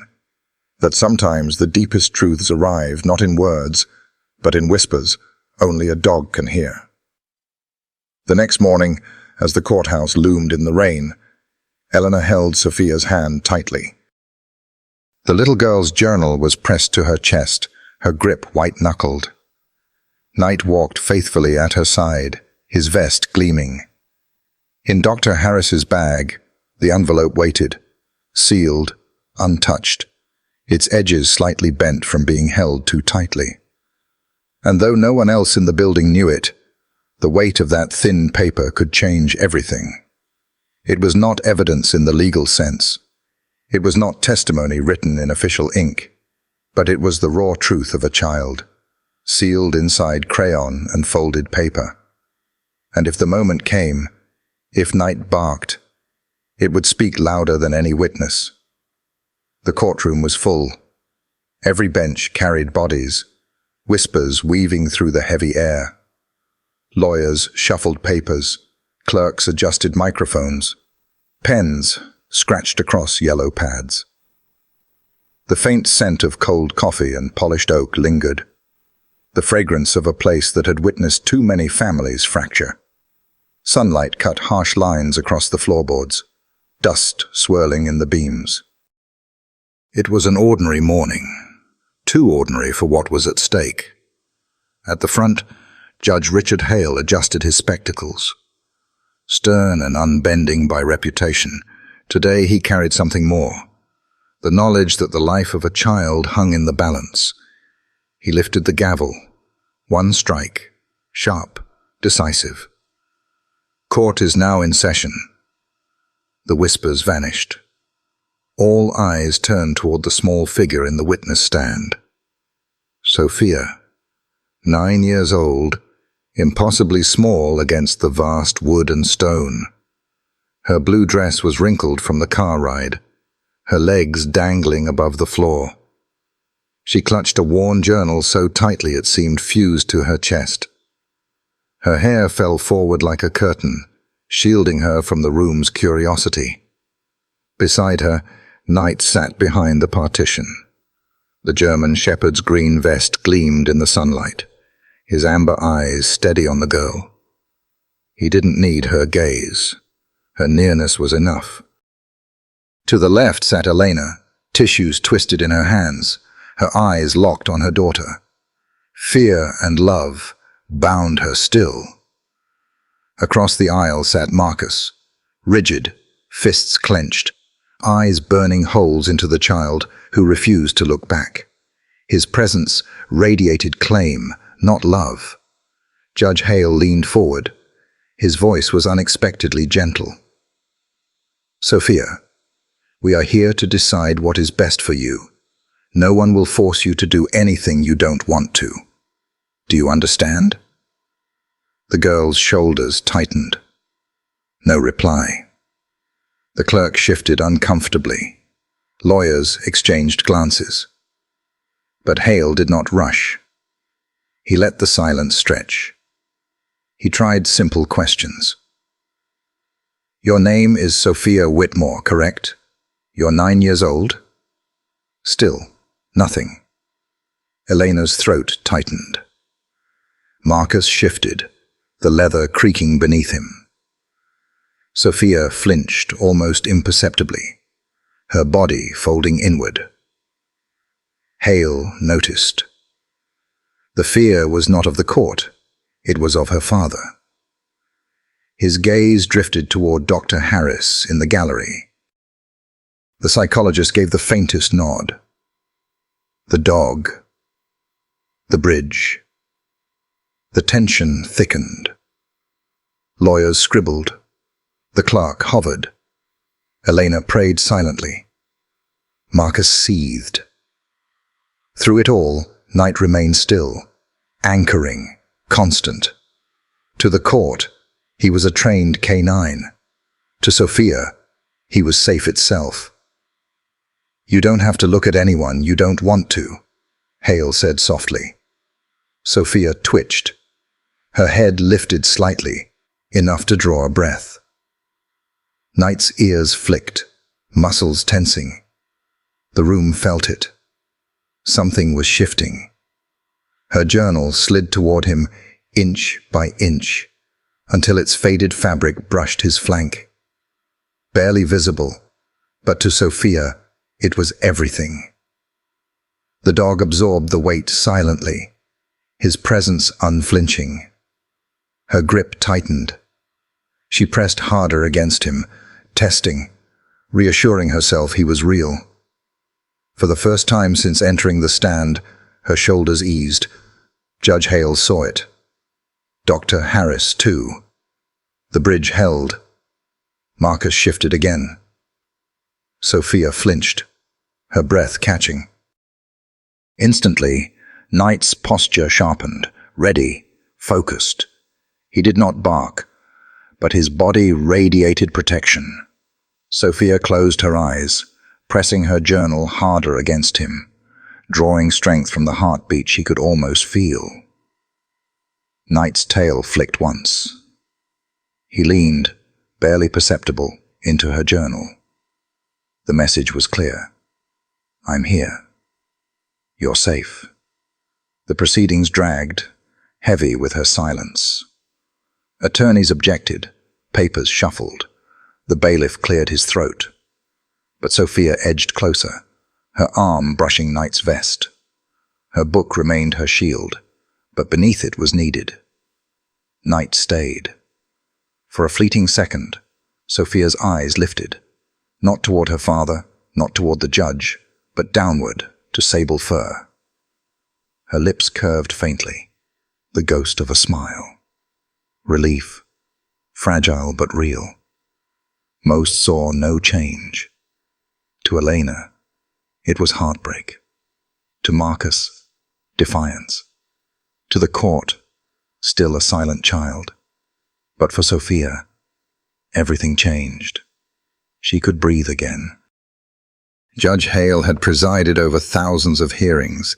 Angry fathers, sobbing mothers, children who cried, fidgeted or sat defiant. But never this, a girl dangling above the floor. A journal clutched like armor, silent fear filling the air.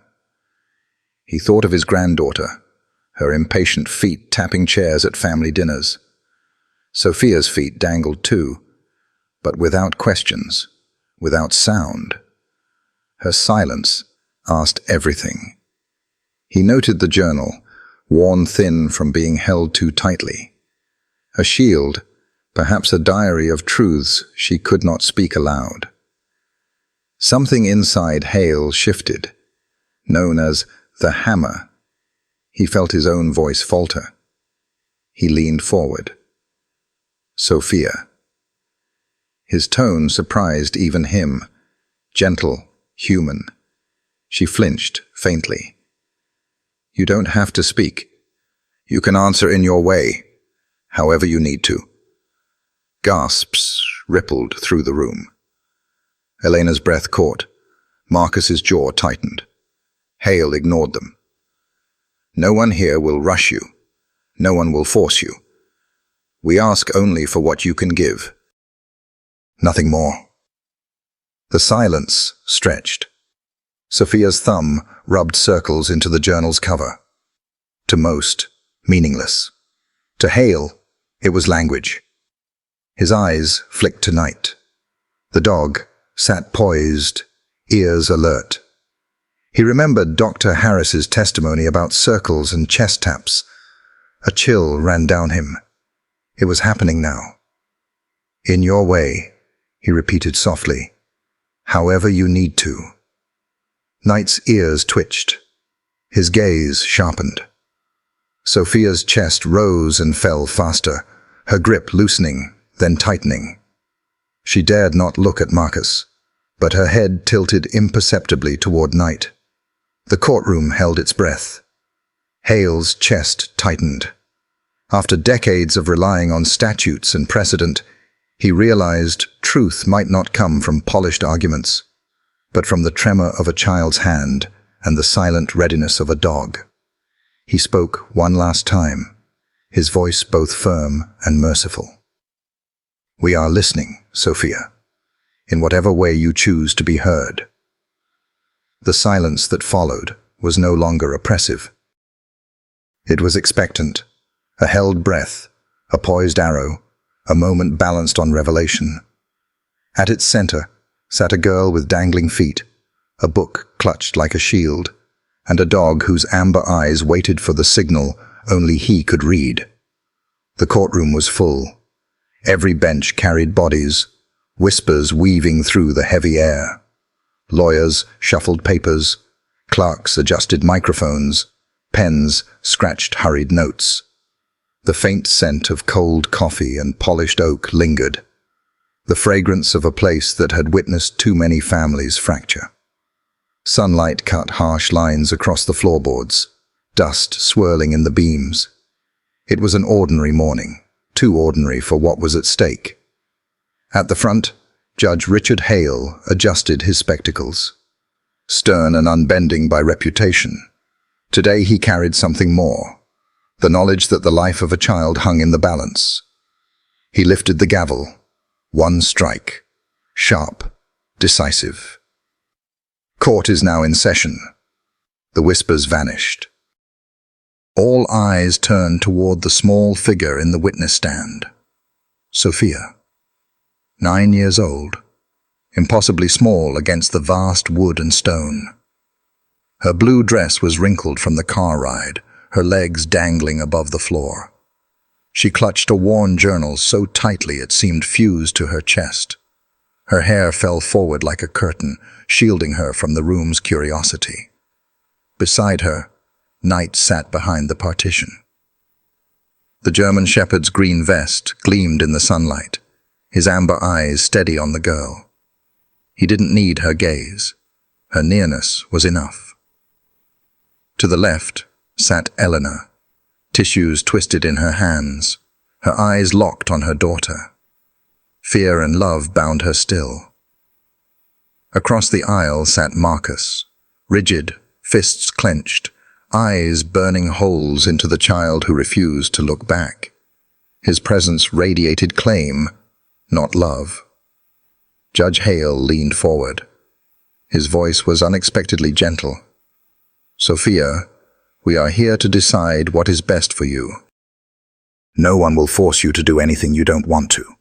Do you understand?" The girl's shoulders tightened.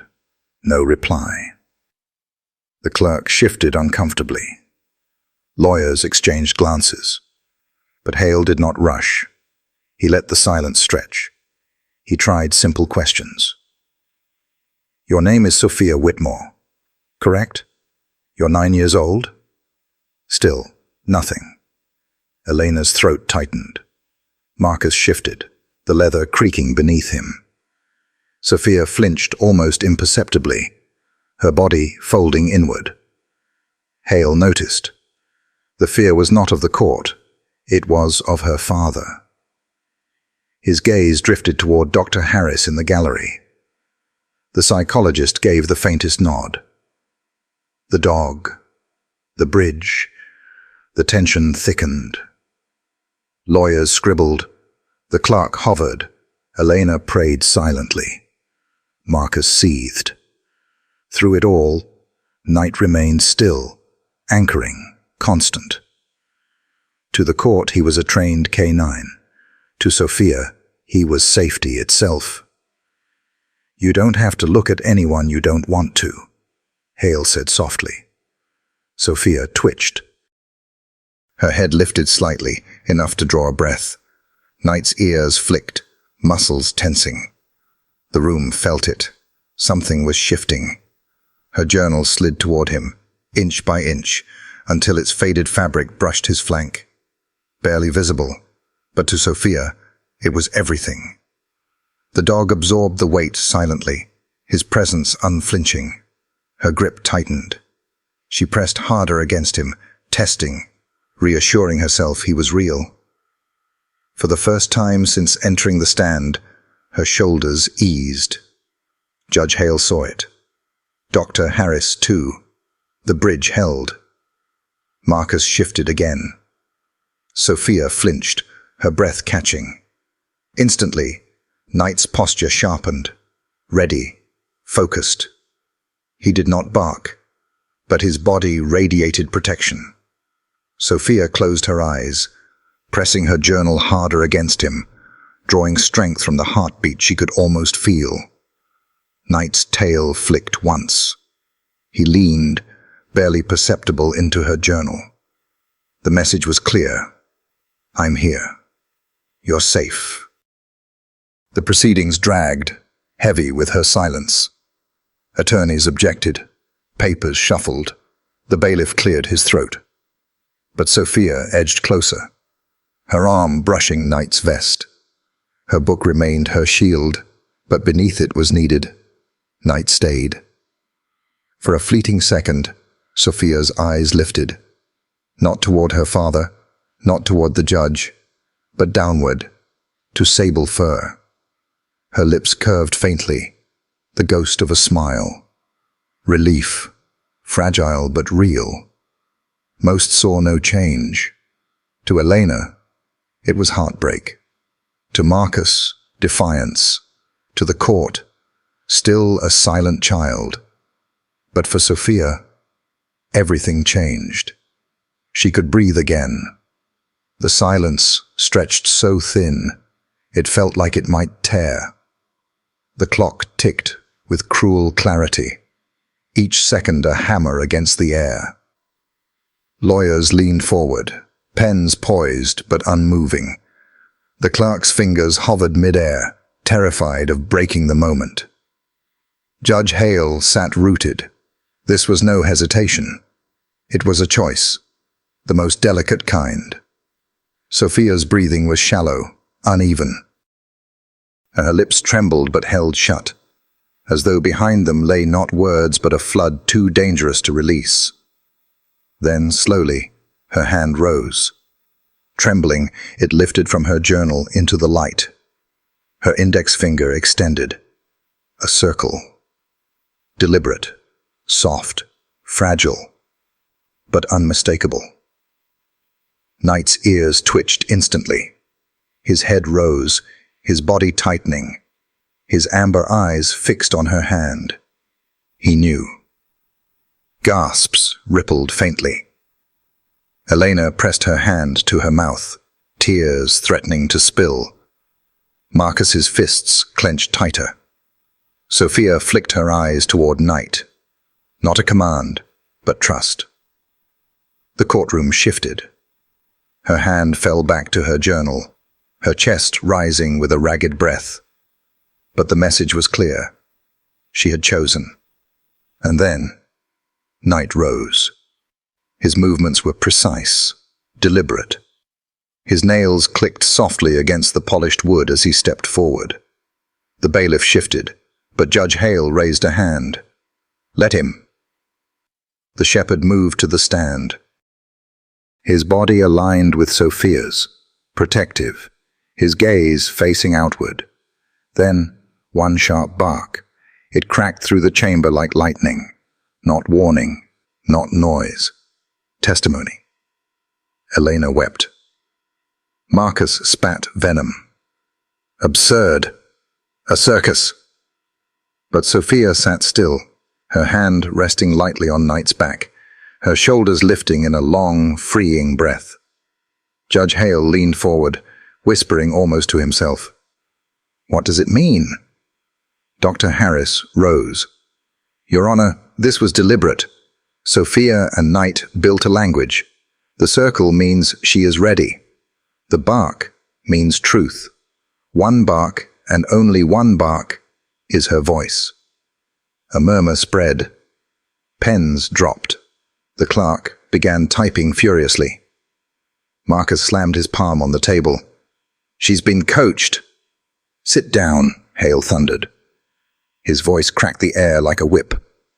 The father froze, then sank back into his seat. And then Dr. Harris stepped forward again, her hands trembling as she held out a cream-colored envelope.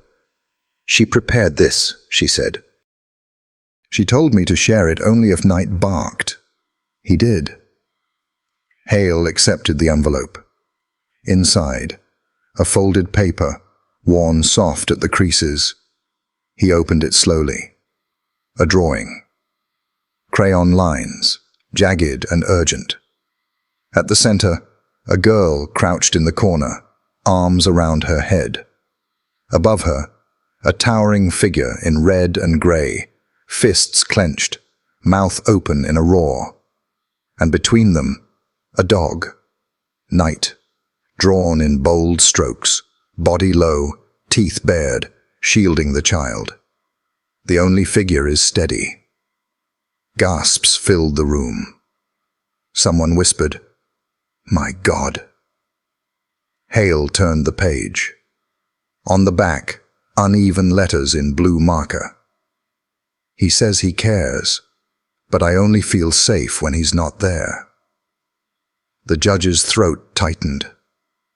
He placed the paper down carefully, as though it might break.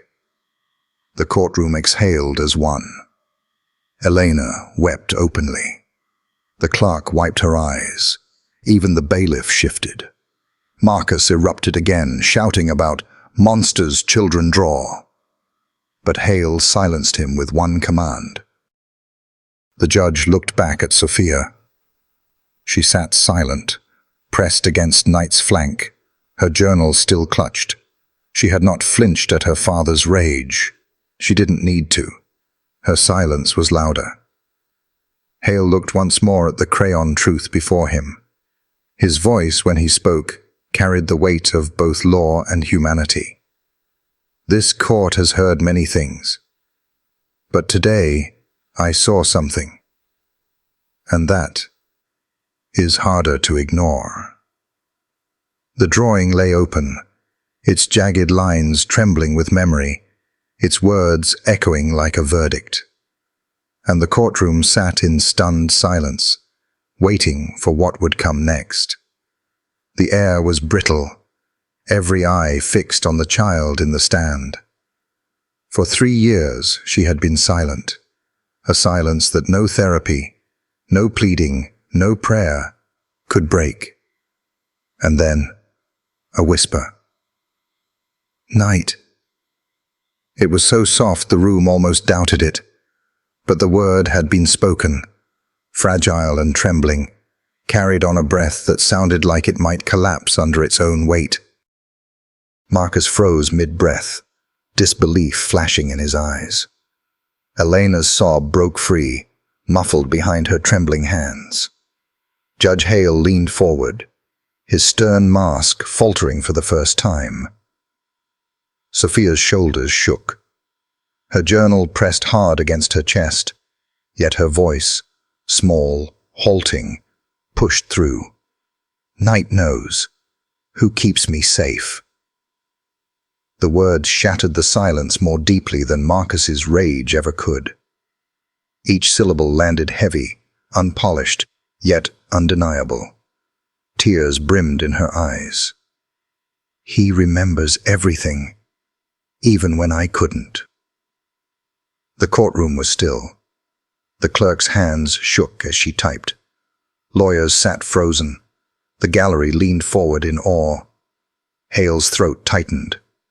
He had heard confessions, lies, polished speeches, but never this. A child reclaiming her voice, with a dog as her anchor. Elena wept openly now, her sobs spilling into the chamber. She had prayed for this sound for 3 long years, and though it was faint, broken, it was hers. Her daughter's voice. Knight shifted slightly, pressing more firmly against Sophia's leg. His amber eyes were steady, his chest rising in calm rhythm, as though lending her his breath. Her small hand curled into his fur, her anchor in a sea of stares. Marcus slumped in his chair, his face pale, his jaw slack.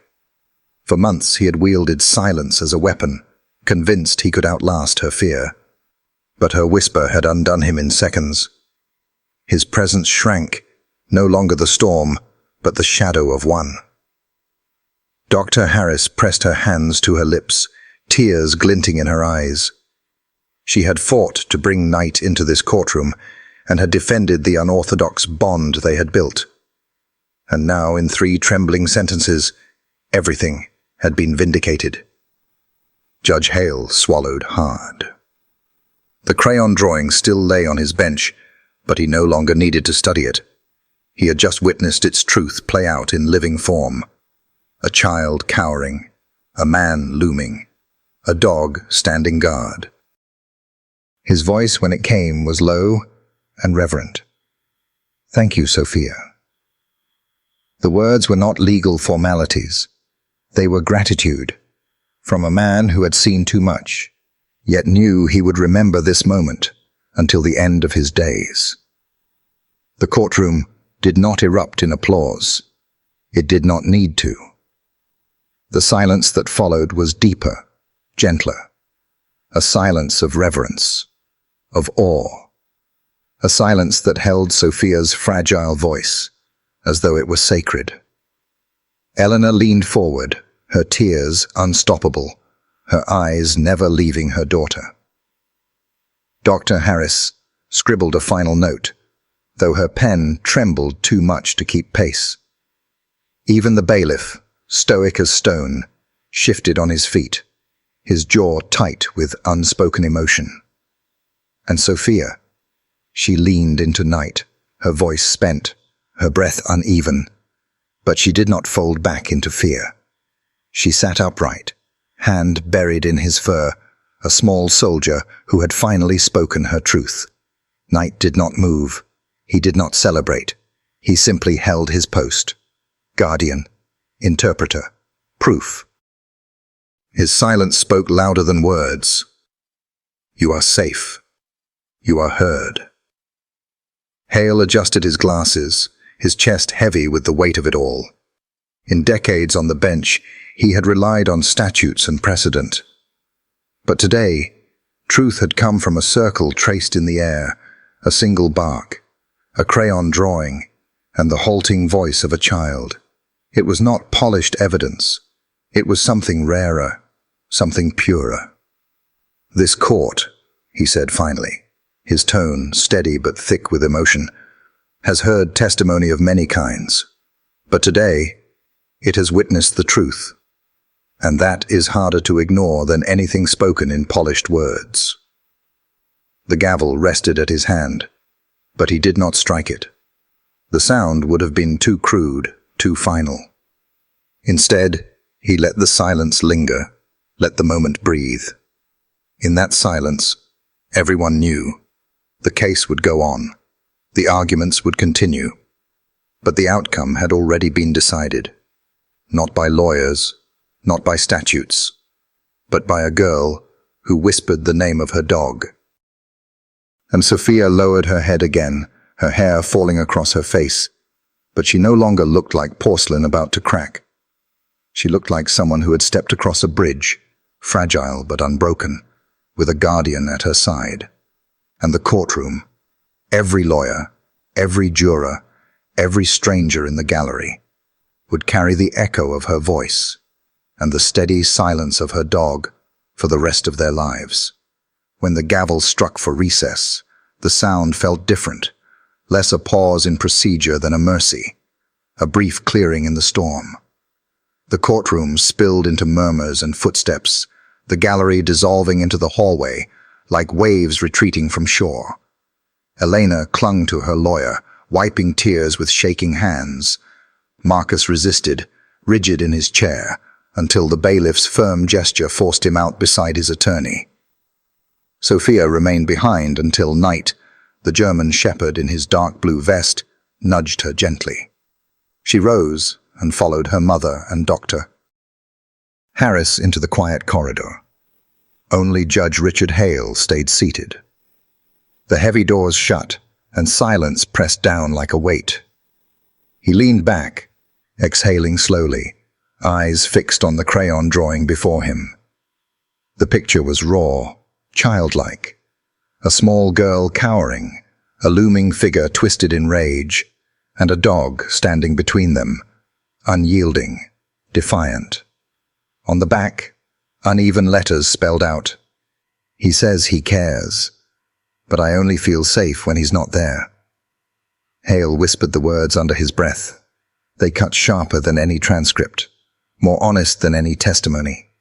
Not crafted by attorneys, not filtered by experts, just a child's truth. Her fragile voice replayed in his mind. Knight knows who keeps me safe. He remembers everything, even when I couldn't. For decades, he had trained himself to stay composed through horrors, children recounting bruises, mothers describing nights of terror. But this pierced through his armor. Because it wasn't only what she said, it was that after 3 years of silence, she chose this moment to speak. Not for the court, not for him, but because of a dog. Knight. Hale rubbed his face, the weight of law and humanity colliding. The law demanded evidence, procedure, and impartiality. But justice demanded something else. He thought of Sophia's dangling feet, her trembling hand tracing a circle in the air, the single bark that broke her silence. Could any statute measure that? His mind became a battlefield. The law requires impartiality. But what is justice if it ignores a child's truth? The father claims coaching, manipulation. Yet, does a coached child weep into a dog's fur?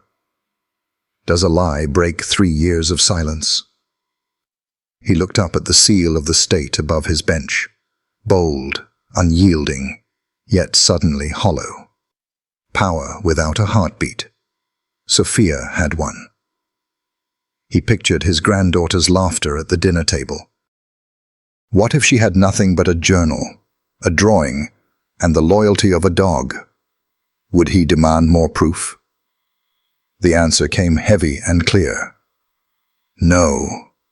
He lifted the drawing, tracing the jagged lines. For the first time in years, he let the sting in his eyes remain. Judges were human too. She remembers through him, he whispered. Humanity began to win. When the recess ended, the courtroom filled again, taut with expectation. Eleanor sat close to Sophia, holding her small hand like an anchor. Knight lay at her side, steady, alert, the vest on his back catching the light. Judge Hale rose. The hush deepened. Attorneys straightened. Marcus shifted with restless anger. Hale's gaze swept the room, lingering on Sophia and Knight, the child and the sentinel who carried her truth.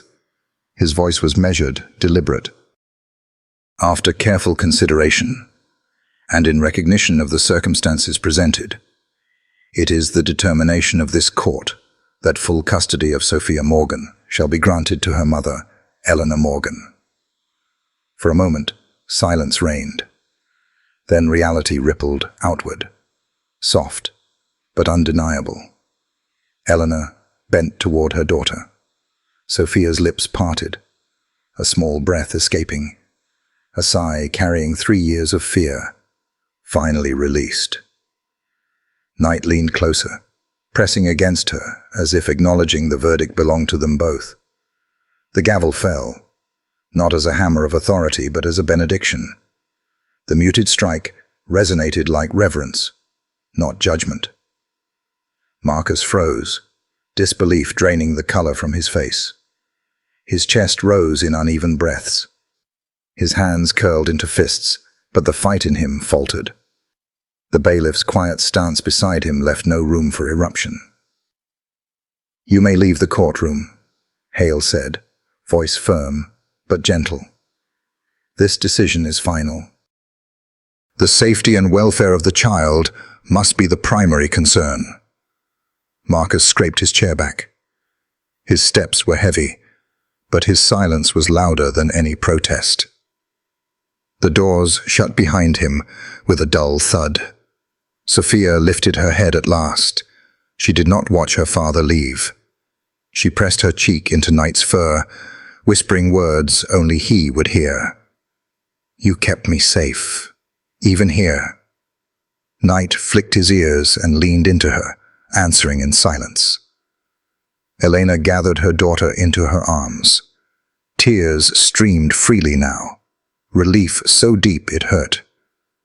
"It's over, baby. You're safe. I promise."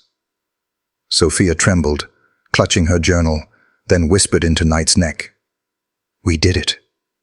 Knight stood when she stood, his body aligned with hers, every step steady and protective.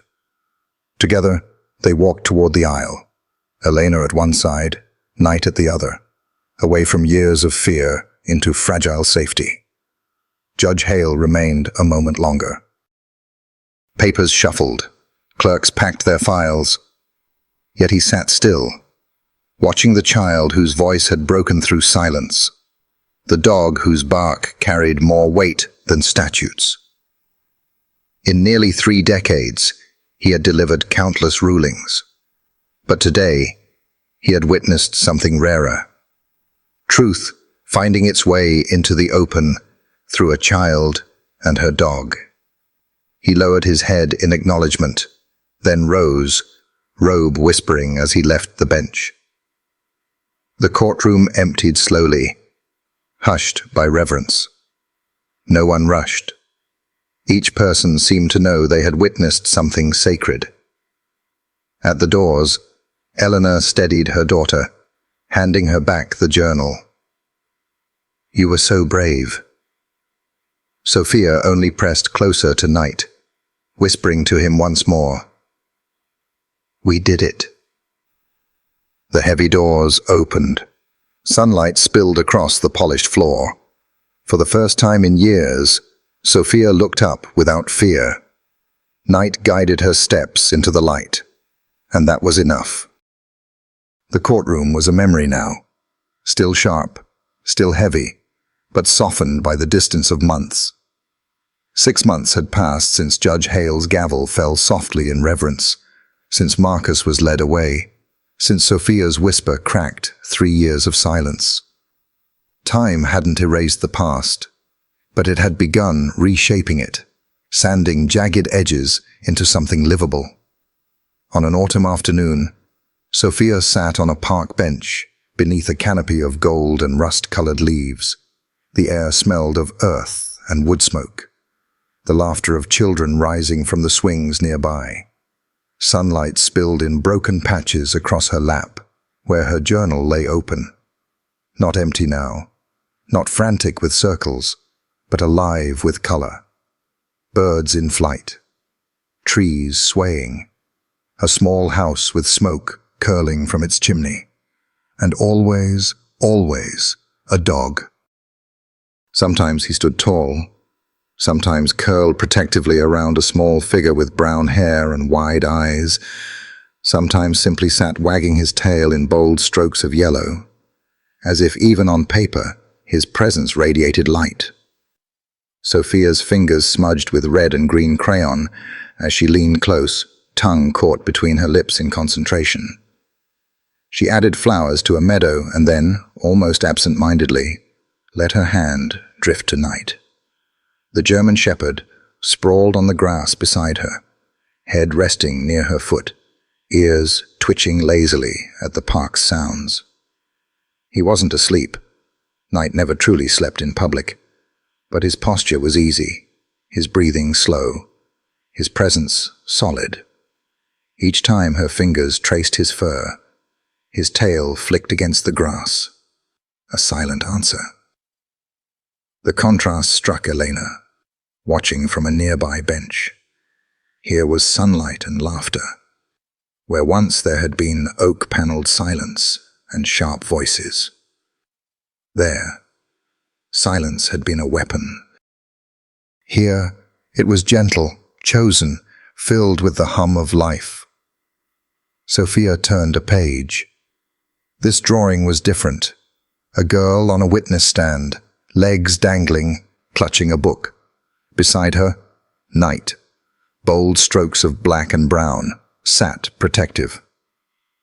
Above them, in uneven handwriting, "He remembers everything." Her fingers lingered on the words.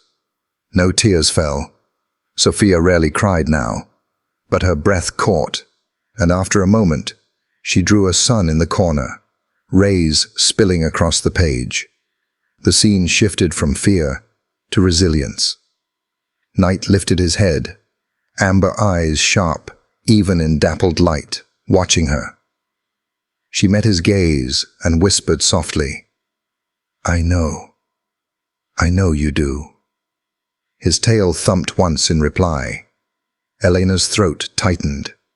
6 months ago, silence had defined her daughter. Now she communicated in drawings, in whispers, in the unspoken rhythm she shared with a dog who had become more than companion. Each laugh, each line of color, was a miracle. Sophia closed her journal gently and leaned back, her eyes following leaves drifting from the branches above. One landed on Knight's back, bright red against sable fur. She brushed it away with a tiny laugh. Not loud, not carefree, but real. Knight shifted closer, pressing lightly against her legs, and she rested her cheek on his head. "Thank you," she whispered into his fur. The words vanished into the autumn air, but they were enough. The afternoon passed in a gentle rhythm. Children shouted, swings squeaked, leaves rustled. But Elena heard only the softer sounds, the scratch of pencils, the hum of a tune escaping Sophia's lips. A hum.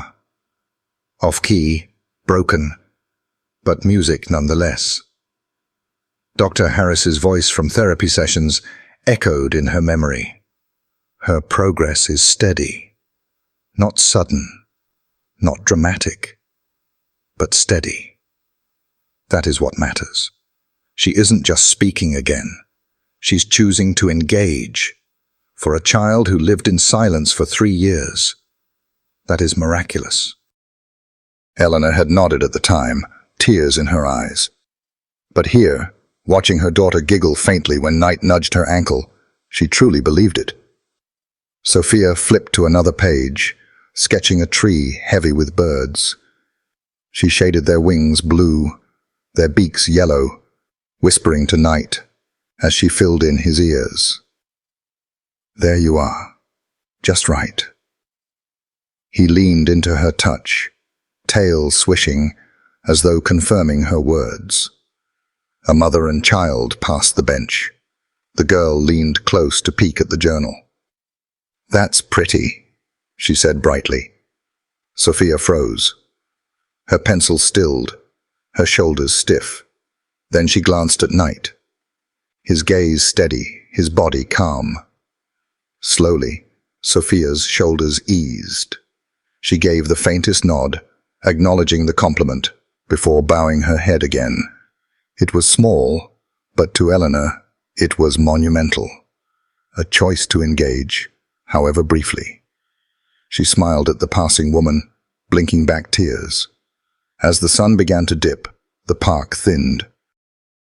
Parents called their children home, dogs were leashed, and golden light spilled long across the grass. Sophia sat cross-legged now, journal closed on her lap, her hand absently stroking Knight's back. Then came a voice, bright, curious, unafraid. "Can I pet your dog?" Sophia's head jerked up.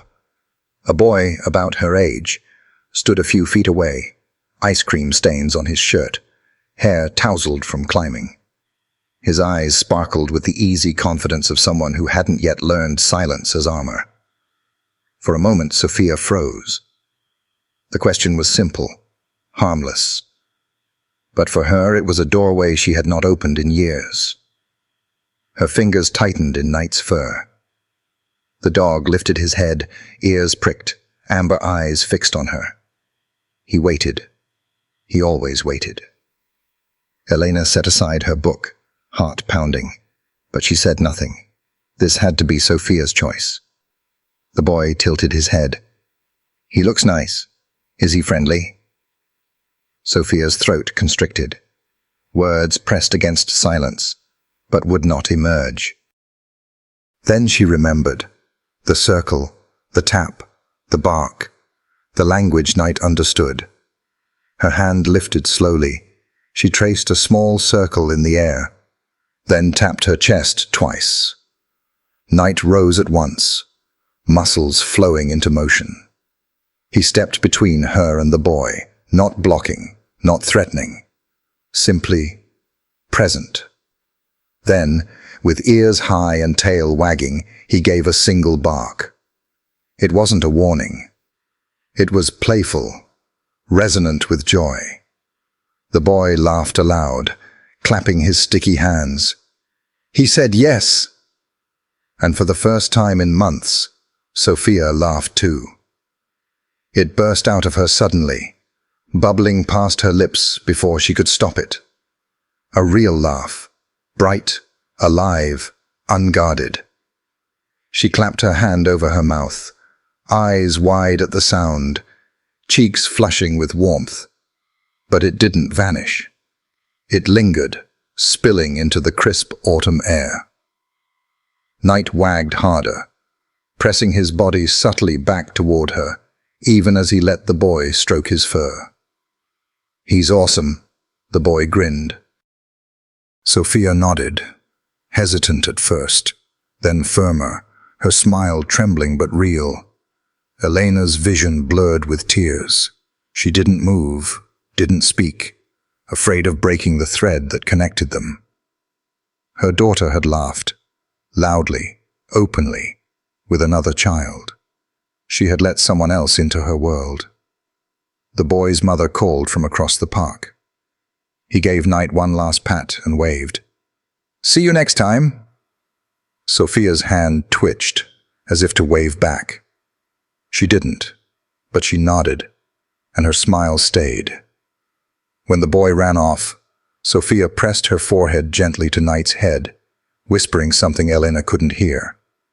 His tail thumped steady against the ground, answering her. The sun sank lower, painting the horizon in orange and rose. Sophia leaned back on the bench, Knight pressed against her side, her journal resting on her lap. Her laughter still echoed faintly in her chest. For the first time in years, she looked like a child again, and for Elena, that was enough. The park was settling into quiet as dusk spread its golden light across the grass. The swings had stilled, the shouts of children faded into the distance, and the air carried the soft coolness of evening. Elena sat on a bench, her book closed in her lap, forgotten. Her gaze rested on her daughter a few feet away. Sophia bent over her journal, Knight curled close at her side. Then it came. A laugh. Light. Fleeting. Sophia's. It pierced Eleanor's chest the way no sound had in years. Tears rose, but they were not the bitter kind she once shed alone in the bathroom. These were gentler, born of gratitude that a sound she feared lost forever had returned. Her mind drifted backward, unbidden. She remembered bruises hidden beneath sleeves, nights when rage turned their home into a battlefield, the silence that swallowed her daughter whole.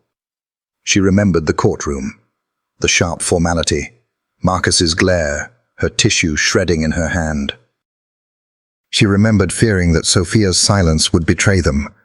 And then, Knight.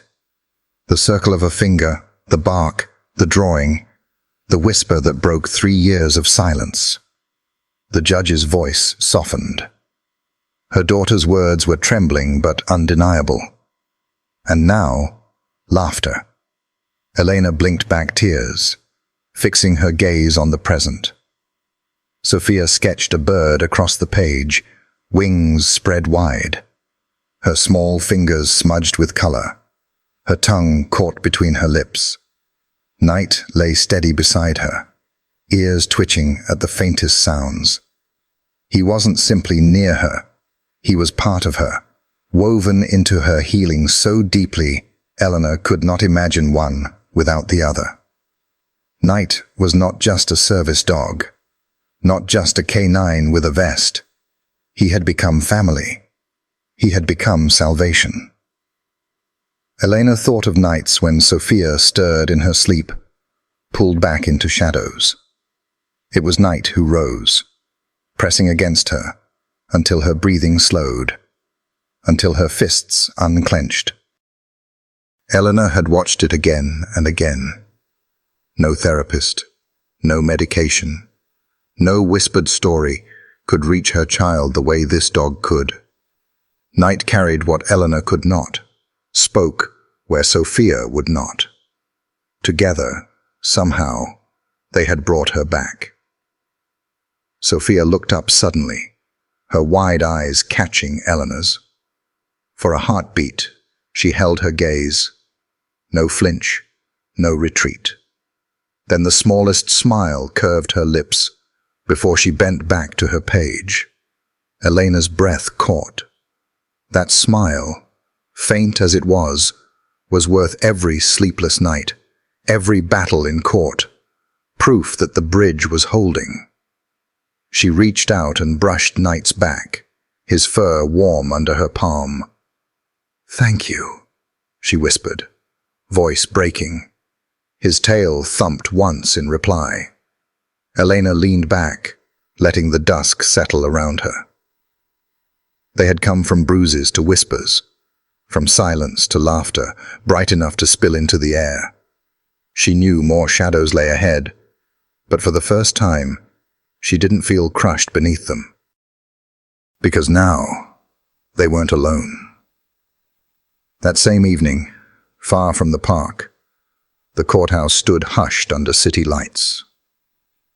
In his chambers, Judge Richard Hale sat at his desk, the pool of a lamp illuminating thick folders stacked around him. Property disputes, custody appeals, financial claims. Decades on the bench had taught him to weigh them with precision, to bind human stories within the rigid spine of the law. Yet tonight, his thoughts drifted to a different case, one from 6 months ago that refused to fade. He leaned back, removing his glasses, rubbing the bridge of his nose. He had read thousands of testimonies in his career, but none clung to him like a single crayon drawing. He could see it still. The girl crouched in the corner, arms over her head. The looming figure in harsh strokes of red and black, and between them, the dog, Night, low, teeth bared, standing as a shield. The back bore words scrawled in uneven letters. He says he cares, but I only feel safe when he's not there. That sentence had cut deeper than any cross-examination. Even now, it whispered through his mind, unsoftened by time. Hale rose and crossed to the window, city lights glowing beneath him. Judges weren't supposed to carry cases home. They were meant to build walls, to leave pain at the bench. But this child, this dog, had breached those walls. He remembered her whisper, "Night knows who keeps me safe." He remembers everything, even when I couldn't. That voice still haunted him, in the best and worst of ways. He turned back, opened the drawer of his desk, and unlocked a small folder he kept hidden. Inside lay mementos from rare cases that had pierced too deep. A thank you note from a teenager, a photograph of a boy reunited with family. And there, carefully folded, the drawing. He lifted it gently, smoothing the creases. The colors were still harsh, the words still raw.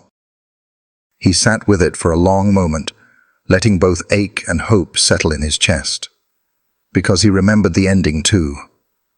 The child's whisper breaking through silence, tethered to the dog who carried her truth until she could. He had ruled by law that day, but also by humanity. And in doing so, he had rediscovered reverence. Folding the drawing once more, he locked it away. Not to forget, but to preserve. Back in the park, the last light gilded the leaves in copper and gold. Parents called their children home. The air cooled with the scent of wood smoke. Sophia closed her journal, its pages thick now with color. Not scribbles of fear, but skies, meadows, birds, and always night. It was not just art, it was testimony, a record of survival drawn in crayon. She held the journal against her chest and leaned into the dog pressed at her side. His eyes stayed fixed on the horizon, his body taut, yet calm. She lowered her cheek to the cover, whispering softly, "We made it." Night's tail gave a slow, deliberate wag. The bridge still held. Elena stood a few steps away, lamplight beginning to glow along the path. She had seen her daughter once clutch this book like a shield in court. Now she closed it, not in fear, but in peace. Elena's chest swelled with something she dared at last to name. Hope. For so long, hope had felt fragile, dangerous. But tonight, as Sophia leaned down to stroke Night's ears and whispered, You're my voice. Elena knew. Her daughter was still healing. But she was also alive, present, laughing. And night, faithful, steadfast night, remained the bridge between silence and the world. Elena let the dusk close around them, her heart lightened by one truth. They had not only survived, they had begun to live again. The park grew darker. The last children pulled away by their parents. Eleanor stepped closer, kneeling beside the bench. She smoothed a strand of hair from Sophia's face, her hand trembling slightly with tenderness. "It's time to go home," she said softly. Sophia nodded, but before standing, she hugged the journal tight once more. She looked down at Night, her eyes shining, and then leaned forward to press her forehead briefly against his. For a moment, they stayed like that, child and dog, silent, bound by something unspoken yet unbreakable. Then she whispered, almost like a vow, "As long as I need you." Night blinked slowly, leaned forward, and brushed his muzzle against her arm in quiet agreement. As they walked back toward the car, Sophia held her mother's hand in one and clutched the journal in the other. Night walked close on her other side, his vest catching the lamplight, his stride steady and sure. Eleanor glanced down at them both, the child she had fought for, the dog who had saved them in ways she could never repay, and her heart swelled with reverence. She thought of the courtroom, of the bruises, of the silence that had once felt eternal, and then she thought of this moment, her daughter smiling faintly, her steps light, her dog beside her. The bridge had carried them from darkness to light, and she knew it would hold for as long as her daughter needed, perhaps even longer. Behind them, the park grew quiet, the last streaks of daylight fading into night. Ahead of them, the path glowed under the lamplight, steady, clear. And between them, as always, walked a German shepherd, ears twitching, eyes protective, body steady. Not just a dog, family. Salvation, hope. Sometimes the deepest healing doesn't come from words at all, but from presence. Sophia's story reminds us that love, loyalty, and the quiet faithfulness of a German shepherd can build a bridge back to life when everything else feels broken. Dogs like Night don't just protect us. They remind us of who we are and who we can still become. If you share your days with a dog, you already know how much they carry for us in silence. Our burdens, our laughter, our secrets. And if you've ever wondered how to deepen that bond, there are some beautiful resources out there that explore ways to connect more meaningfully with your dog. I came across one recently that felt less like training and more like listening. I'd be glad to share it with you if you'd like. Take it as a gentle suggestion, not an instruction.